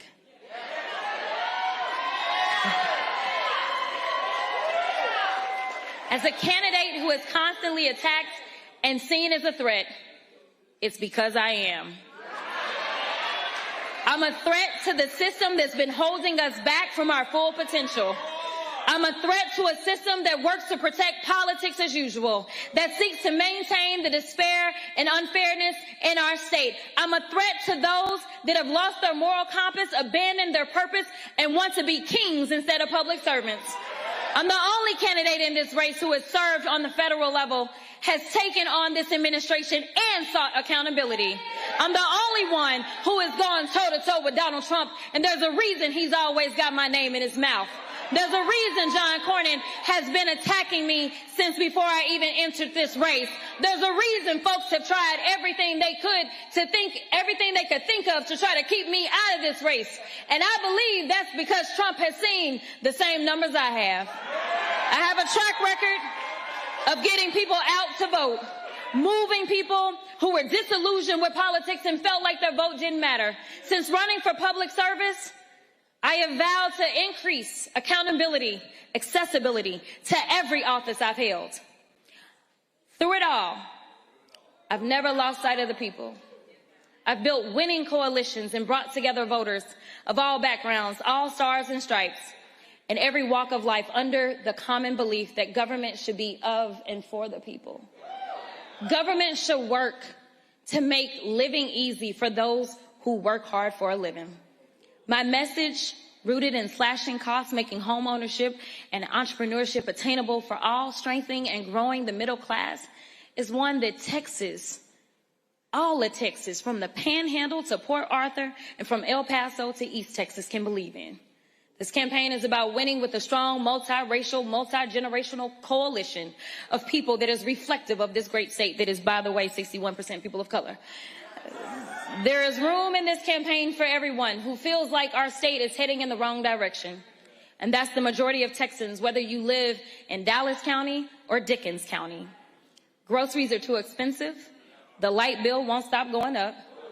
People are being crushed by their rent or their mortgages. That's why I'm running now, to get Texas back on track, to be a fighter for the middle class. Hardworking Texans, ranchers, farmers, young families, oil workers, small businesses, and everyday people who make this state vibrant and make us an economic powerhouse. Today, under Trump and 3 decades of Republican rule in Texas, those very Texans are under daily attack. They are attacked for how they worship, who they love, what language their grandmother speaks. And you don't know who will be next on the chopping block. I'm running to protect Texans from these attacks and safeguard the rights our Constitution guarantees. I'm running to knock down the door to opportunities that have only been cracked open for the elite few. I'm running to make home ownership and entrepreneurship pillars of the American dream an obtainable reality for all Americans once more. I'm running to get Washington back to work on issues that actually matter. Together, we will send a signal to the entire nation. Don't mess with Texas. And certainly don't count us out. I believe I am the candidate in the strongest position to defeat whoever emerges after they finally get out of their stuff. Even if that's my buddy and dancing partner, John Cornyn. John Cornyn has spent 41 years in elected office. Anyway, I'm not even gonna get off track. He's been an elected official since I was 3 years old. Speaking of 3, I want y'all to know that Cornyn has been in office so long that he collects 3 fat pensions, courtesy of you, the taxpayer, on top of his Senate salary, which is also paid for by you. By the time I graduated law school in 2006, Cornyn was already drawing his first pension. Guess Doge didn't catch that one, huh? But anyway, so after 4 decades and 4 fat checks every month, Cornyn has forgotten who sent him to the Senate. He's forgotten he works for 30 million people in Texas, not one Florida man who's never called this state home. About 2 pensions ago, Cornyn used to actually try and help Texas. He used to speak out against Trump, the candidate, and denounce the border wall. What happened, Big John? Because now all you're doing is bending the knee, kissing the ring, and running ads about how you vote 99% of the time with Trump.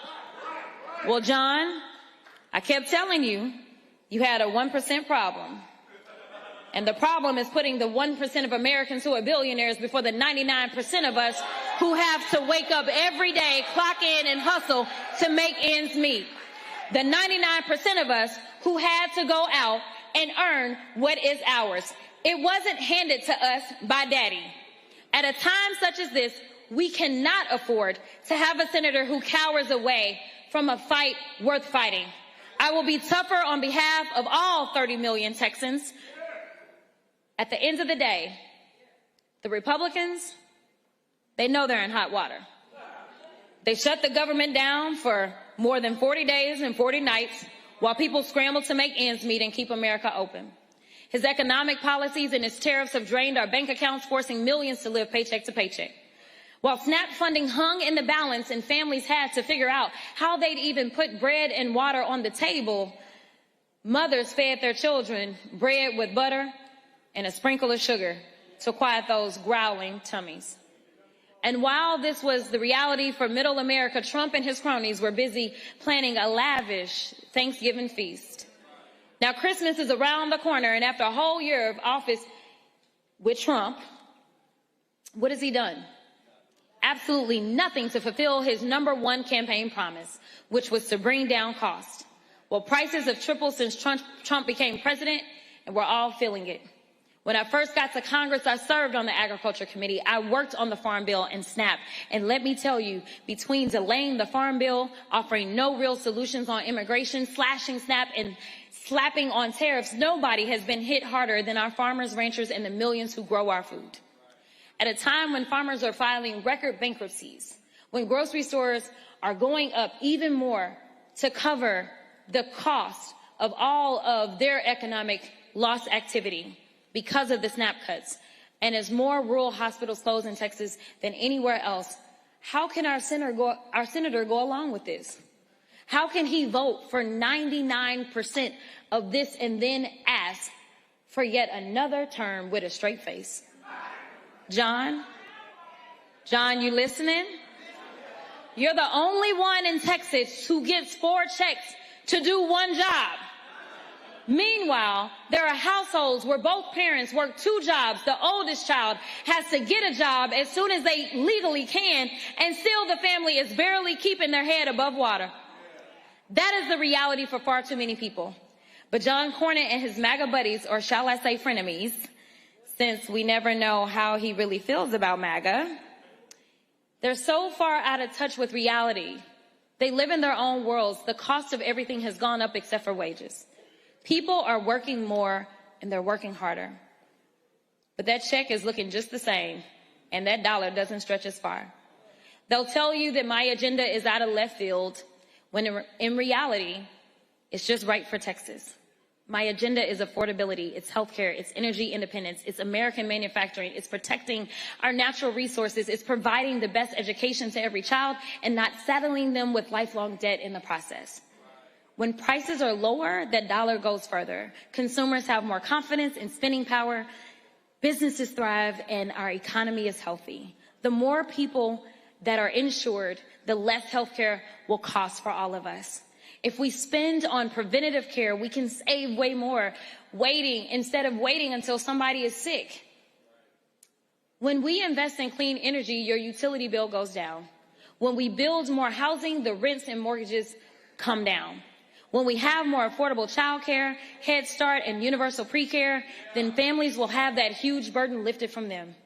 Childcare has become a second rent. Y'all say amen if you got children, because y'all know I ain't got none. I heard they expensive. My whole platform is rooted in my belief that life should be more affordable for those who make America run. It's centered around opportunity and a fair shake to work hard, get ahead, and have a chance to earn your dream no matter your story. To live in a country where you know your rights will be protected at every level, to feel safe walking down the street. That's what I have always fought to do, and I won't let up now. The stakes and the prices are way too high. That is what Democrats are truly about. This is what Democrats is truly about, and it's our opportunity now to remind the nation of what it looks like when we put our values into action. While Democrats were working overtime to protect health care and lower costs of insurance, prescriptions, and the care you need to be alive, Trump was too busy golfing, y'all. I don't even want to tell y'all how much money y'all spent on that. He was looking over carpet patterns and paint swatches. Y'all know, for his little room. Anyway, while Americans had to decide between paying the car note or paying the mortgage, Trump's toughest choice was between Chantilly lace or alabaster for his billionaire ballroom. The American people have been watching, and even those who weren't watching, they felt the effects and know the pain. Trump's unpopular policies will cost him the Republican majority in the Congress. He knows that, and that's why he called Greg Abbott and said, I need 5 seats from Texas. I'm entitled to them. And Abbott got right to it. Well, Trump, I know you're watching, so let me tell you directly, you're not entitled to a damn thing in Texas.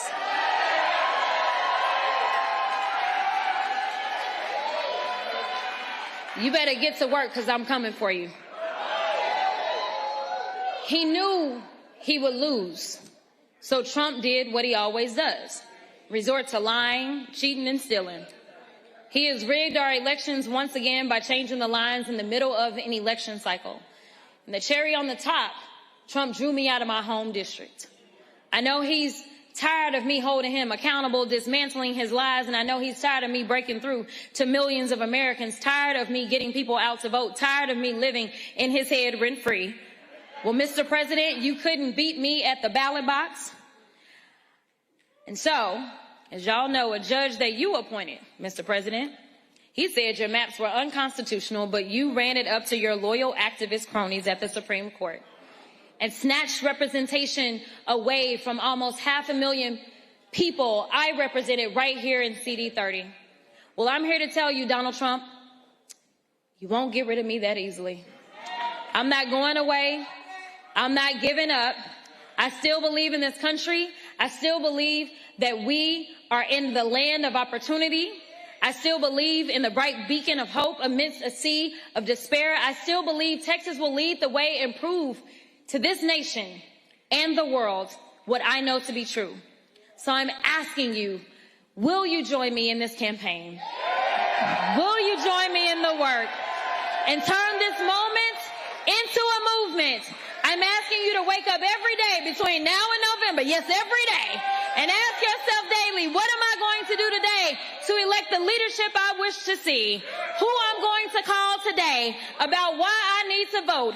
What will my contribution to turning Texas blue be?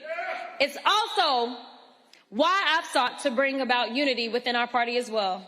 I did my best to make sure that we had a strong ticket with candidates running up and down the ballot. We're not leaving any races out. Everything is on the line. I need you to know that this is bigger than any one person and any one candidate. For us to win this race, we have to win together. We have to run as a team. Like I said before, and we'll keep echoing, this isn't about me. This isn't about them. It's about you. We're going to go and win this election for the people. As I close, I want to send a message to Donald Trump and the whole nation. Don't take Texas for granted and don't count us out. It's our time. We are one. God bless Texas and let freedom reign.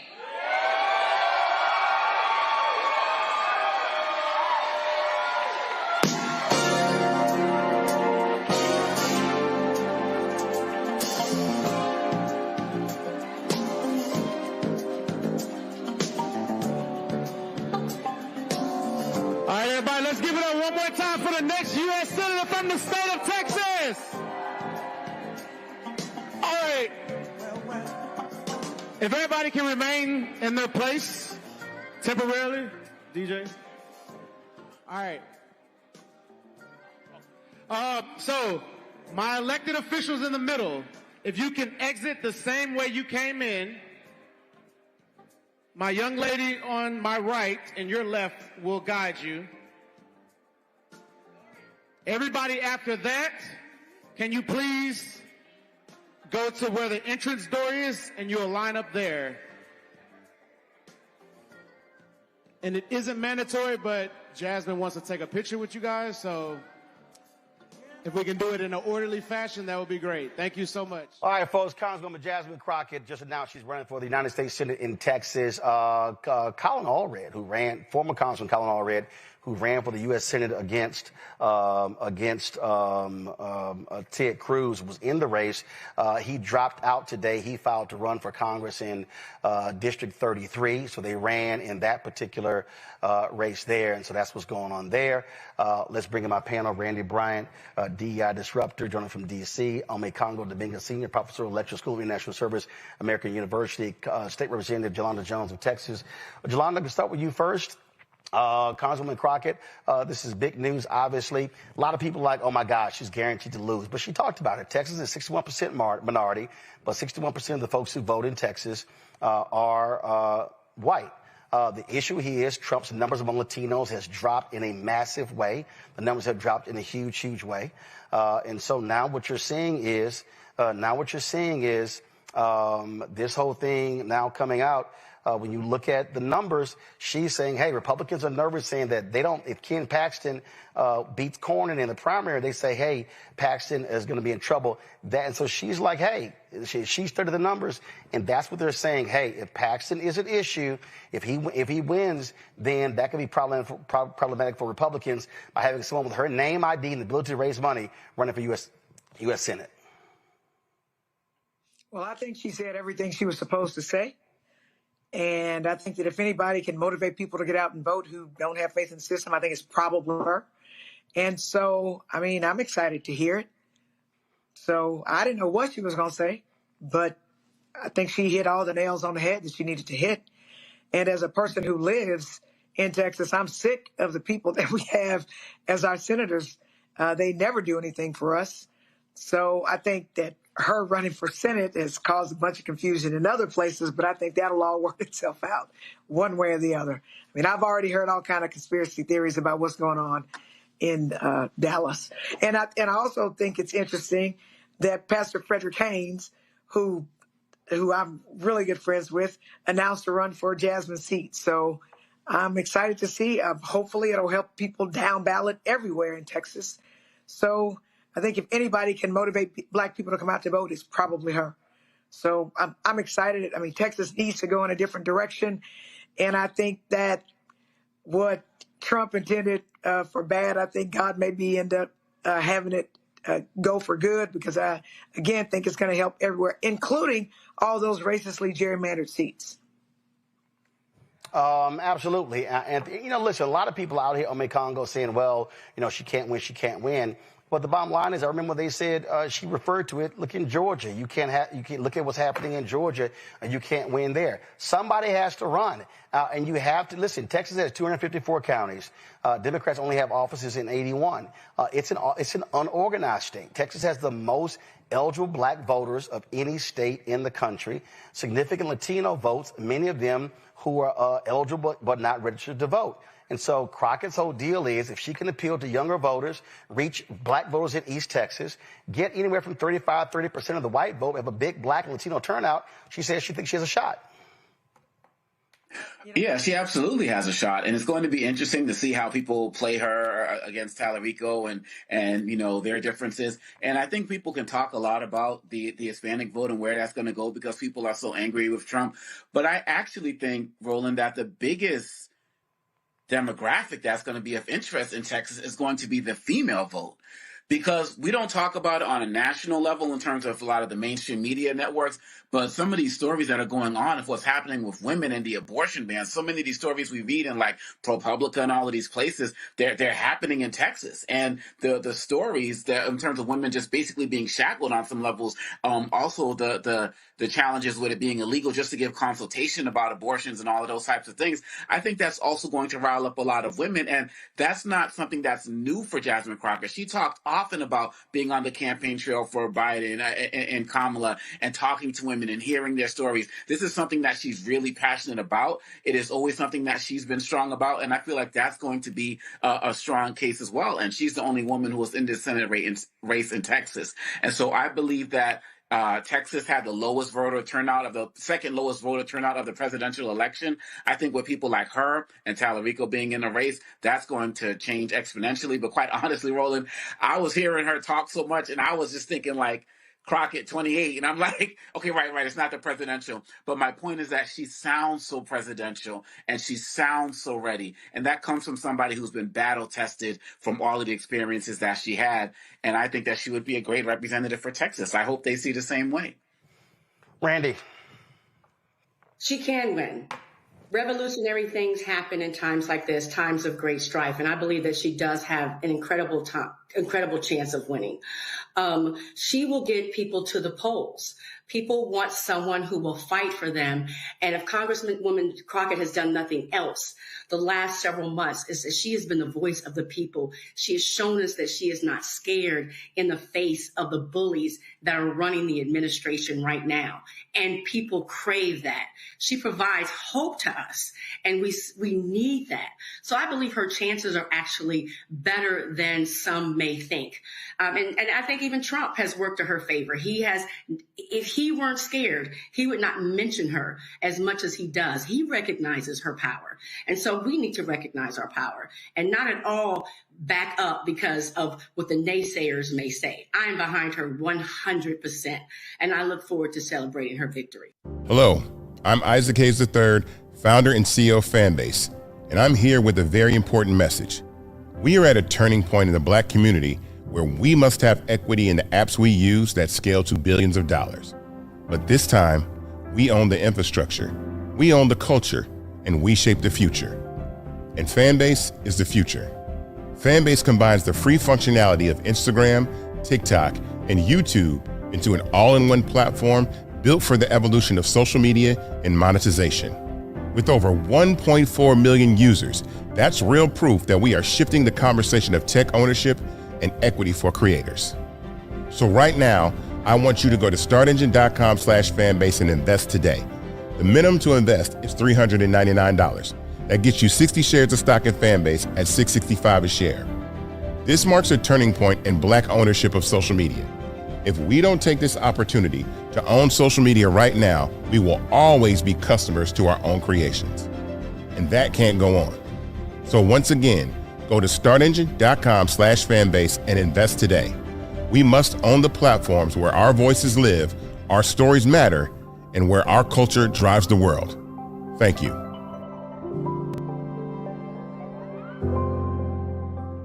All right, y'all. A week ago, Congresswoman Jasmine Crockett announced she's running for the United States Senate, and all of a sudden, man, the haters and the bots all of a sudden came out, and they're talking about Israel and Gaza and all these issues, and now you got a bunch of people saying, oh, my God, there's no way the black woman can win. Oh, my God, she is just too divisive. Oh, my God, we don't like how she talks. And you read the comments that we're going to lose. We're guaranteed to lose. I'm sorry. Texas has not voted for a Democrat statewide since 1994. That year, 4 Democrats won. They ain't had one since. Not one. So I'm trying to figure out how you somehow are guaranteed to win. Now, here's the deal. What people are concerned about is that on the Republican side, you got crazy, deranged, MAGA Attorney General Ken Paxton, that corrupt fool, who's trying to take out longtime Texas Senator John Cornyn. Now, there are Democrats who believe that, oh, my goodness, that this could be our best chance at winning as a result. Well, that's true. But it's still not guaranteed. So I'm trying to figure out what the hell all the people are talking about. So there was a piece I saw in the Daily Beast that made a hell of a lot of sense, titled, Democrats Must Stop Bickering, Jasmine Crockett Deserves Her Shot. The author of the piece is Kavan Schroff, Democratic strategist, and an attorney. Kavan, glad to have you on the show. This is what was just dumb to me. Here's what I don't understand. State Representative James Tallarico announced that he was going to run for the United States Senate. Former Congressman Colin Allred, who ran last year, got blown out by Senator Ted Cruz by 10 points after raising $80 million. He pulls out when Crockett gets in. And so all of these people are like, oh, my God, this is crazy. She's going to guarantee we lose. There hasn't been one since 94. So what the hell are these people talking about? Right, and I think to your point, right, we haven't won in 30 years, so maybe it's time to shake up the playbook. You know, Allred, I think he was an okay candidate last year when he ran against He was awful. Cruz. He was awful. He ran. No, Kaivan. No, I'm gonna say it. He was awful. He did not. It's the same old moderate playbook of trying to win those swing voters at the margins. There you go. And that hasn't worked for Democrats time and time again. And so why not try something new? And I will say, you know, there's a lot of discourse online, as you noted, but when you have a candidate that's digitally viral all the time, like Jasmine Crockett, that says she wants to expand the tent, reach new voters who are disengaged. By the way, the last midterm cycle in Texas, 2022, 10 million registered voters did not show up. So this is about mobilization and reaching those folks. And then third, candidates that speak truth to power, call out MAGA. When it's a Graham Plattner, when it's a Zoran Mamdani, when it's an Afton Ben, when it's a white person or a man, they get anointed the future of the party. When it's Jasmine Crockett, suddenly everybody's pearl clutching and she doesn't even deserve to get in the primary. By the way, when have you ever heard this said about a white man? She shouldn't get in the primary because she's going to win the primary. That's the problem people have with her. Right. So I'm sitting here listening to these people. And so I pulled up some stuff and I was like, okay, let me take a look. So if I go to, I was sitting here, let me try to find it. Because I was trying to pull up all the names. And so let's see here. And I wanted to pull up, like, who ran last time? And I wanted to see, so we know Beto O'Rourke ran against Ted Cruz in 2018. He lost. Then Colin Allred, and let's be real clear, there were a number of people who ran in the Democratic primary in 2024. Colin Allred did not run unopposed. He had to run in the primary. So I don't get why. Hell, let's see if it's Crockett, Tallarico, who campaigns the best, who makes the best arguments, and then if you win the primary, you go on to the general. Last I checked, that's called democratic process. Right, and I think this is an argument we see from the far left all the time, which is that they don't feel like they have to pay their dues to the Democratic Party. And I don't mean the establishment, I mean the voters and the organizers and the local folks who show up and do the work every single day, not just around an election. And whether it's Bernie Sanders or somebody else, they think they should just get to skip to the end. They don't ever have to win a primary, and everyone has to listen to them. And I think the other dynamic we're seeing here is, sure, some of the takes in post-2024, and I heard you talking about this in the previous segment, have focused on woke and DEI and culture wars. What's more of a culture war than saying we can't let a qualified Black woman run in a primary because she's unelectable?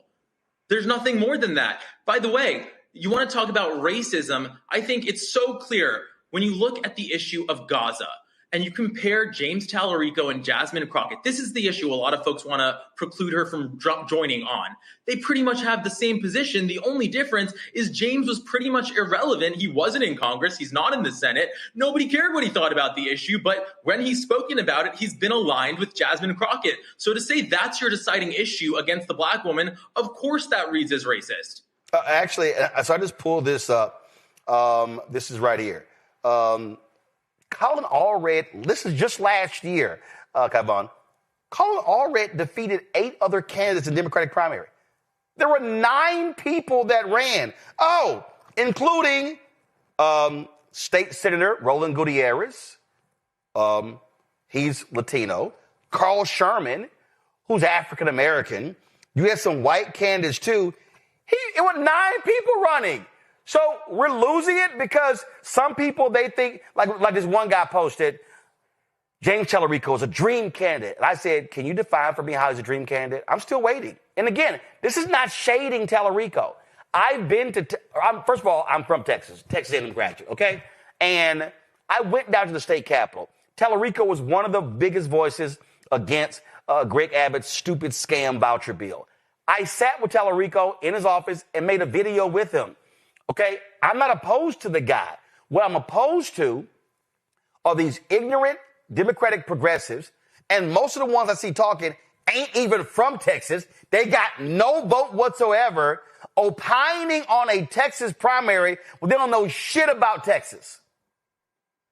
And also, it is interesting, right? I agree with you. You know, I think James Tallarico brings some different ideas and a different approach to the table, much like Jasmine Crockett. And so the idea is we have 2 candidates trying a new approach, trying to reach new voters with a different message. Let them both get out there and communicate instead of forcing somebody out of the race before they've even had the chance to compete. And I will say the other thing that seems so messed up about this conversation, for lack of a better word, is that the idea that Jasmine Crockett is so dumb that she got tricked or duped into joining this race. And I think, first of all, this is somebody who's gotten themselves elected to Congress. She's an attorney. She's proven at every hearing that she is absolutely aware of her own facts. She knows how to do the research. There's no chance. That's the reality of the situation. Mind you, at the same time, the same critics of her were running around with an NRC SC poll talking about Graham Plattner and justifying his run with that data. So there's just so much hypocrisy in this conversation. And it's interesting to see James Tallarico obviously felt that this is going to be a drag on him, the toxic online mob that's supporting him, that he had to put out a video after Crockett announced, basically saying, we're going to treat her with respect. We're going to talk about our ideas. And I think that's good leadership from him. Of course, are they going to listen? We'll see. Kaivan, I got another one for you. The 2020 Texas Democratic primary. There were 12 people who ran. There were 12 candidates. MJ Hagar and Royce West, State Senator Royce West, they went to a runoff. Hagar beats West, who's African-American, Hagar, who's white. In the primary, she goes on, gets beat by 1.07 million votes. And again, that's the other thing. Okay, so 2020, in this race here, Hagar wins the Democratic primary, loses by 1.07 million votes to John Cornyn. Beto runs against Cruz in 2018, loses by 215,000 votes. Colin Allred, who a lot of these people were saying, oh my God, he's a perfect candidate. Why did Crockett get in? He lost by 960,000 votes to Ted Cruz. So let's see here. So if you're trying to win Texas, let's see. 61% of Texas is minority, meaning Latino and Black, Asian, Native American. But 61% of the people who vote are white. So let's see. Congresswoman Crockett is saying, yo, I'm not trying to compete for Republican voters. I'm not going to be Republican light. What I want to do is go after turnout Democratic voters, or go after people who are registered or not registered, but who likely lean Democrat.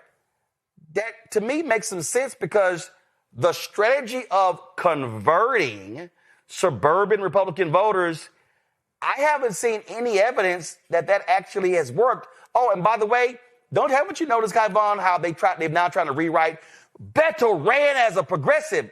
Oh, no, he didn't. By the way, the same people that are clobbering Kamala Harris for daring to embrace Liz Cheney, which, by the way, is a totally overstated rewriting of 2024, they've been hammering her on that for months. They now want Texas Senate candidate, the Democrat, to run the same playbook.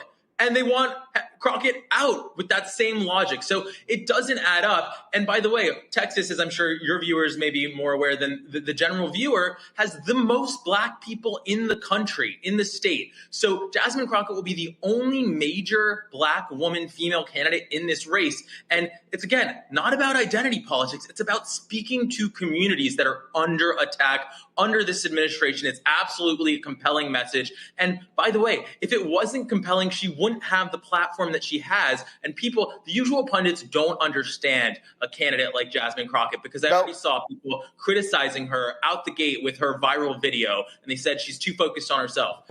People know who she is. She is a star of the party. And by the way, she's not like a boring candidate who has to get every word in that first launch video. People are going to follow her. They're going to pay attention to her. They're going to hear from her over the course of this campaign all the time.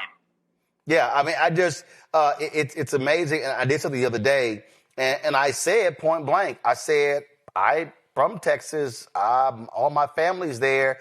I talked to a lot of people. Israel and Gaza is not the dominant issue in this race. So to all of a sudden say she's just like Kamala Harris. No, we see what's going on here. And I warn people, don't fall for the bot game. Don't fall for that okie doke. And again, if that's your issue, that's your issue. But here's the deal. You know what's going to happen? You got to look at what Tallarico's record is, what hers is, and what Cornyn and Paxton's is. So whoever wins Democratic primary, they're going to be running against somebody who is hardcore Israel. Hello?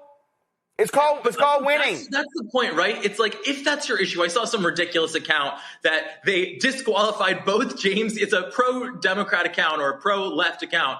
Disqualified both Jasmine Crockett and James Tallarico. They put a big social media post out with an X on both of them. So what do you want? So you're not part of anything. You don't care. You just want to get engagement. You just want to sort of be a detractor and be angry. But certainly that approach is not a solution where, okay, Democrats have no candidate that meets your purity test. But to your point, if you compare these candidates on that issue and you say it's your issue and somehow you magically come down that only Jasmine Crockett is disqualified, then we have to talk about your other biases and incentives there, because it's so blatant. They have the same position. And not only that, and again, this is what happens when you pull history. In 2014, the U.S. Senate primary, 1, 2, 3, 4, 5, there were 6 people that ran. In 2018, when Beto O'Rourke ran against Cruz, there were 3 people who was running. So I don't get these people who somehow think, oh, no, let's just have one person coast to victory. Actually, and not only that, Kai Vaughn, you also, one of the reasons why you need a primary, which I've always said, no job is guaranteed. You also need a primary because you need both of these individuals to travel the state. You need both of these individuals putting together a statewide infrastructure. Facts are facts. State Rep James Tallarico has never run statewide. Yeah, he doesn't have the infrastructure. Congresswoman Jasmine Crockett has never run statewide. And so the other thing is you need them learning how to run statewide in the primary, because the primary is March, is in the first Tuesday in March. You're going to need whoever wins to have a state infrastructure April, May, June, July, August, September, October for November. So I'm like, what the hell are y'all talking about? Literally, shut the hell up. By the way, I don't understand the people that think James Tallarico would have this locked down. exciting. He's viral. Yes, like have a bunch of people seen him go viral in 30 to 60-second clips, sort of doing Bible jujitsu on Republicans and saying, oh, you say this about the Bible, here's what it really means. And like, do I like to see that every once in a while? Sure. Is that going to carry him through a general election and a Senate race? Is he good in a debate? Can he actually throw a punch? I haven't seen any of that. So I'm not saying he's a bad candidate, but a primary will at least test both of them. And the reality is, Jasmine Crockett has a lot of the skills that we've seen are effective. And by the way, she may be running against a major criminal, right? Ken Paxton. So she would be well positioned to prosecute that case uniquely. We haven't seen that skill set from James. Yeah, to me, it's laughable and it's crazy, and there's no such thing as, oh my God, she's gonna guarantee we lose when you haven't won. And I think the other thing too is like, I think there's a certain segment of the left that thinks that we're not going to talk about race and we're not going to talk about gender and we're not going to talk about these things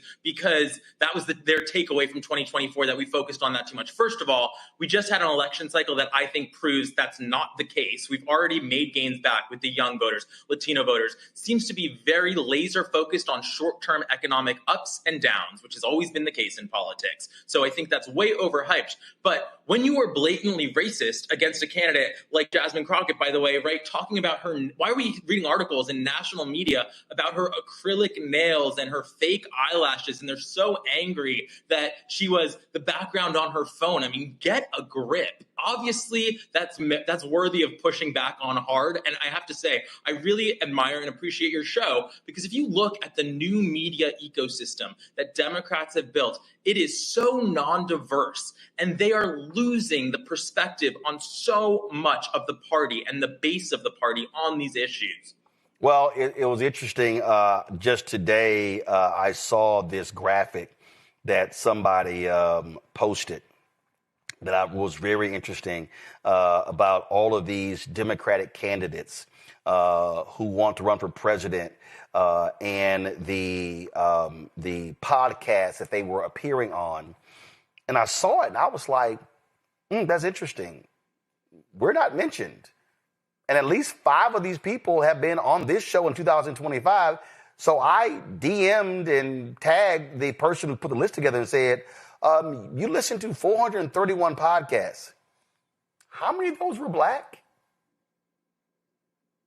I'm still waiting. Yeah. I'm still awaiting an answer. I'm just saying, you go to the Midas Touch Instagram page, right? That's the main outlet for Democrats right now. How far do you have to scroll to find a black face that's not Barack Obama? And again, that doesn't mean that we need to cancel those folks or that we can't watch those folks, but it does speak to a lack of strategy, right? It's not about DEI. It's not about woke. It's about wanting to win. And when you don't have communicators that represent diverse communities, you are setting yourself up to failure. And we've seen that with Latino voters. And if you do not turn out black people in Texas, you're guaranteed to lose. You kind of need them. Kai Vaughn, I appreciate it. Thanks a lot. Thank you. Thank you very much. Go to my panel. To me, this ain't that hard, Randy. It ain't that hard. And again, I believe in competition. Do I believe that when Crockett jumped in, Tallarico should have jumped out? No. Now, I personally believe, because I said this actually in July, I personally believe that Representative Tallarico should have run for governor. That's just me. But again, Representative Hinojosa is running. Okay, got it. So I don't get these people, but the level of attacks on Congresswoman Crockett were very clear, and to me was absolutely outlandish and crazy. The day after she announced her bid, I woke up to such an onslaught of attacks towards Crockett from places that I did not expect, to be honest with you. And it was very disheartening. You know, you would hope that instead of saying nope the minute a black woman decides to stand up and be a leader, there would be some hope and they would see that we can be leaders. It seems as if they're so dependent on black women, but when it comes to supporting us, when we are trying to lead us, there immediately is this aversion.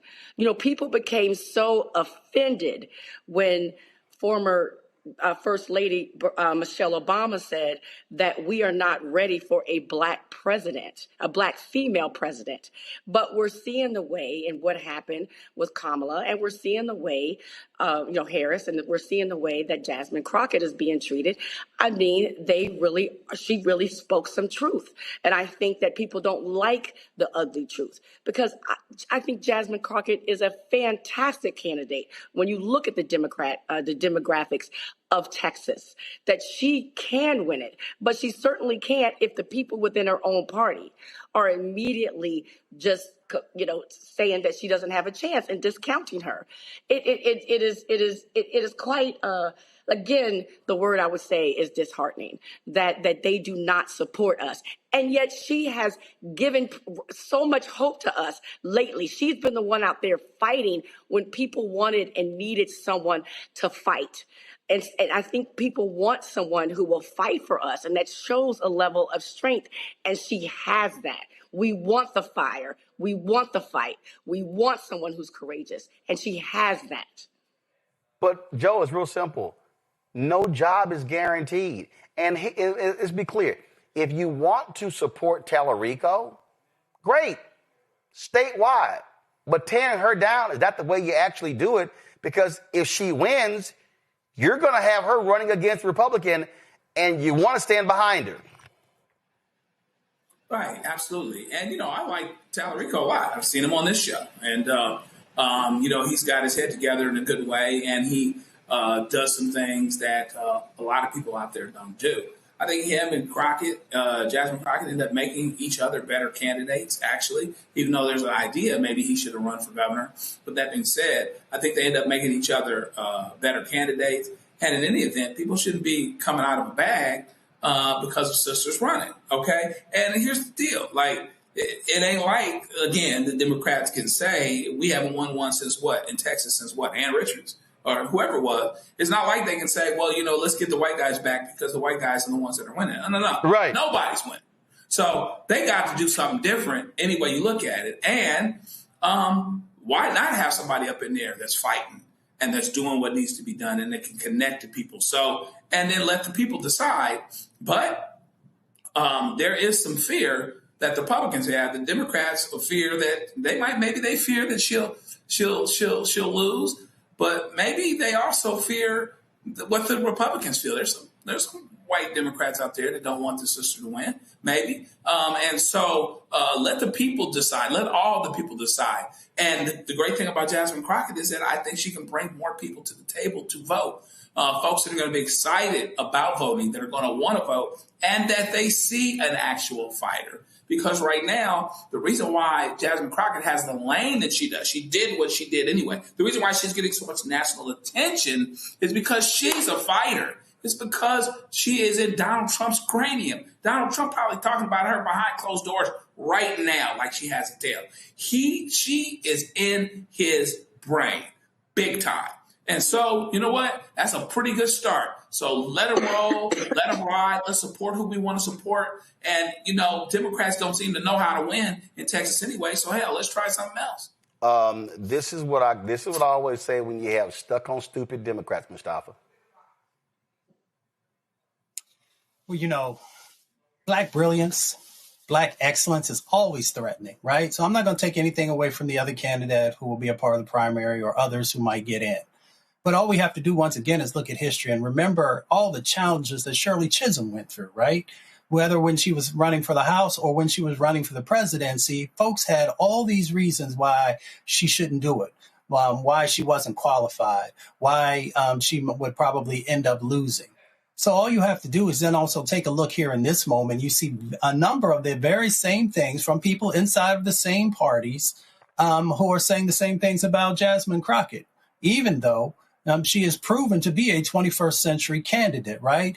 Because she's been able to be elected. She's been able to mobilize individuals. She's been able to bring a set of energy that many other candidates would love to be able to have.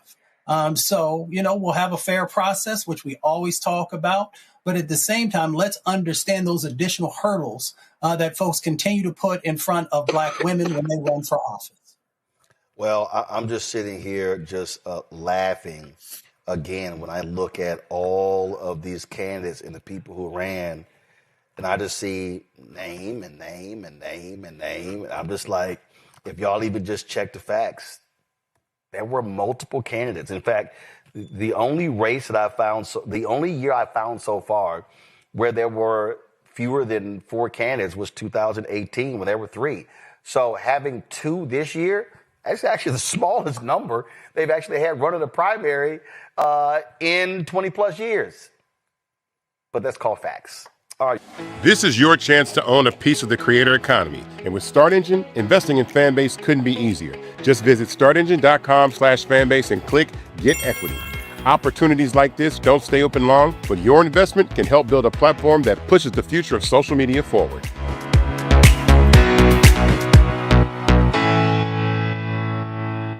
But the last time that I checked, Republicans continue to offer us concepts of a plan instead of actual plans because they would rather campaign on the chaos instead of fixing it. Representative Jasmine Crockett dismantles Donald Trump's immigration narrative piece by piece and says the quiet part out loud. She calls out Trump's agenda as openly racist, unconstitutional, and rooted in cruelty, not public safety. Crockett exposes how immigrants are being scapegoated while the real problems remain untouched: unaffordable housing, rising grocery prices, stagnant wages, outsourced jobs, and a healthcare system that Republicans refuse to fix. She points to the largest and most inhumane deportation program in modern American history and asks the obvious question: if immigrants are the problem, why is everything still broken? President Trump has made it clear that he only opposes lawful immigration when non-white people immigrate to the United States. His immigration agenda isn't about public safety or economic stability or jobs. It's about racism. It was racist during his first administration. It's racist now. And like his first administration, he's hired a bunch of racists to carry it out. In fact, I'm gonna pause here really quickly. I know we're talking about TPS, but I don't know if anyone else has mentioned the fact that ICE agents were literally dragging a pregnant woman just this week in a viral video. So don't tell me that this isn't about cruelty, because it is. Moving on.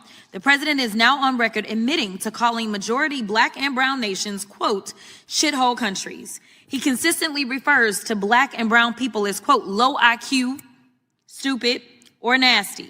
His agenda is about one thing: giving racial preference to specific people seeking to immigrate to America, which is illegal and unconstitutional. But nevertheless, they are going to keep trying to get y'all to believe that immigrants are the cause of all your problems. But here's the truth. Immigrants are not responsible for a billionaire CEO refusing to increase your wage. The corporation you work for isn't replacing your job with artificial intelligence because of Haitian refugees. Your landlord isn't increasing your rent because someone who's fleeing gang violence in Central America moved into your community. A Palestinian kid who was afforded a scholarship to study at an American university isn't responsible for your child's tuition increasing. Latino farm workers aren't responsible for prices of your groceries increasing. Let's be clear.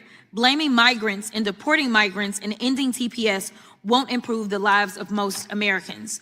As you can see, we're in the middle of the largest, most inhumane deportation program in American history. And guess what? Housing is still unaffordable. Healthcare is still too expensive. Groceries are still too expensive. Wages aren't keeping up with inflation. Jobs are still being outsourced. So maybe it's not the immigrants. Maybe it's the failed Republican policies. In my state of Texas, the Republicans control the House, the Senate, and the governor's mansion. In the United States, the Republicans control the House, the Senate, and the White House.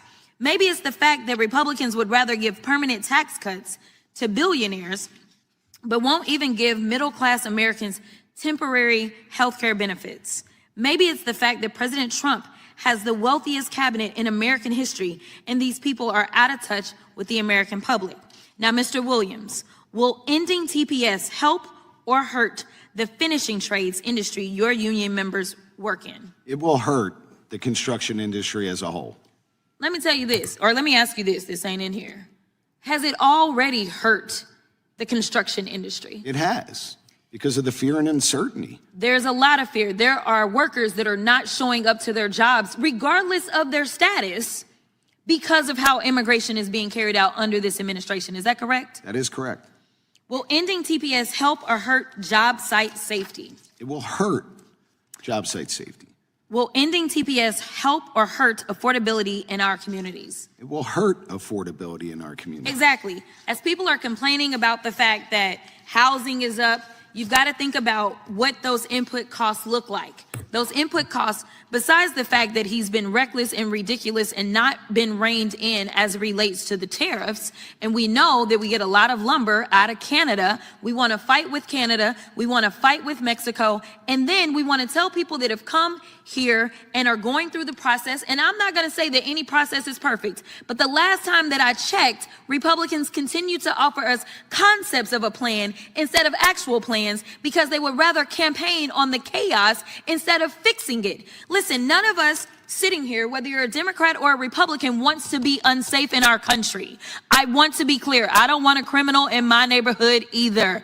But going after all of these countries, when we talk about, it looks like they want to end TPS for Burma and El Salvador and Ethiopia and Haiti and Lebanon and Somalia and South Sudan and Syria. They actually do have Ukraine got extended a little bit and Yemen got extended a little bit. But the vast majority of these countries, there's one thing in common. A lot of those people from those countries have a little bit of melanin in their skin. With that, I will yield. Well, Dr. Ali, I want to ask you, is Crockett onto something? Are these policies racist and unconstitutional? Well, I'll say it like my auntie would say, is, Congresswoman Crockett just told it like a TI is, because everything that she laid out is the truth. I mean, all you have to do is look at the sets of actions that are there and whom they are focusing upon. So let's be very clear. If America was serious about immigration reform, it has had the opportunity to create 21st century immigration policy that's full of justice and equality and fairness. And we know that the current president actually blocked folks from actually moving forward on a very conservative immigration bill because they were not interested in actually putting anything in place that could help us to address the issue that is at hand. So, if you vote for evil, you are going to get evil policy. You are going to get evil actions. And ultimately, you are going to begin to just completely break down every sensibility that exists inside of a country. So, yes, we can talk about it in the nuts and bolts of policy and law, but we also have to bring spirituality into this conversation because these sets of actions are inhuman. And that's just the reality of what we're seeing play out. Dr. Walker, what's your response? Yeah, I think one of the things to keep in mind is as we, move to 2026, that these policies, a lot of these individuals have jobs. And we just, obviously highlighted here this construction in particular, but they work in all kinds of industries. And if those individuals are showing up for work, their kids aren't showing up for school, it negatively impacts the United States and the U.S. economy. We talked about, Mr. Brown talked about that we're not getting the correct statistics that we really should be. And I agree. And I think as we continue to debate this issue over, immigration, and there are millions of Americans that voted for this. And we need to question about morality because for those who supported these policies and the things we've highlighted just on the show tonight or on a number of other shows on during this hour when we talk to Roland and other guests, is that we see a trend that will continue to 2026. And quite frankly, some of the plans that the administration has or will continue to implement are diabolical. And they're the kind of things that, the UN historically would say these are human rights violations in terms of how we're incarcerating people and how we're terrifying. People are terrified living in their own communities and refuse to show up to work or school. And so it's a moral quandary for this country that we're going to have to figure out now because of a proposed democracy in which we're supposed to be, we're losing it quickly. Mr. Brown. Well, as usual, Congresswoman Crockett lays it out so everyone can understand, and she's exactly right. As we talk about, as the good doctor just mentioned, elections have consequences, and for folks that got bamboozled by this con man, they have another chance, another bite at the apple in less than a year, and can basically say, you know what, I know they'll never acknowledge, and a lot of us have friends that voted for 47 and tried to make up excuses of why. And now, of course, they all regret it, but they don't want to say it because they don't want, obviously, any of us to say, we told you so. But nonetheless, they have another chance for more humane or at least legitimate debate in the halls of Congress about what is the best path for immigration. Clearly, this is not it, because when white supremacy is at the center of what your policies are all about, it's not going to change. They don't care about what a court says. They don't care about, frankly, what we say on this show or other pundits say on other shows. They want to make sure that they make this country as less brown and black as possible. And that's really the goal. And a lot of people could care less about policy as long as that is the agenda. So they have another bite at the apple, hopefully in less than a year. Hakeem Jeffries will have the gavel, and it won't stop these terrible and mean, inhumane policies, but it certainly can put some hurdles and some speed bumps in that path. And frankly, if we get even luckier and the Senate, which is now in play, very difficult, but if even the Senate flips, I mean, then obviously then the agenda does stop. So let's just see what happens, and hopefully people pull the lever the right way this time. It's another reminder about just how important it is to vote.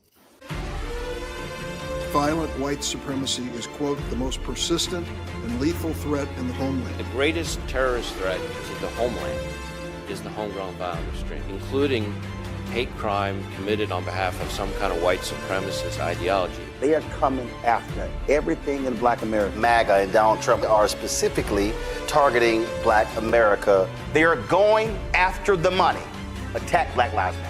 Attack critical race theory. Attack woke, DEI. MAGA wants to defund Black America. This is a perfect example of their desire to completely degrade and de-emphasize Black people.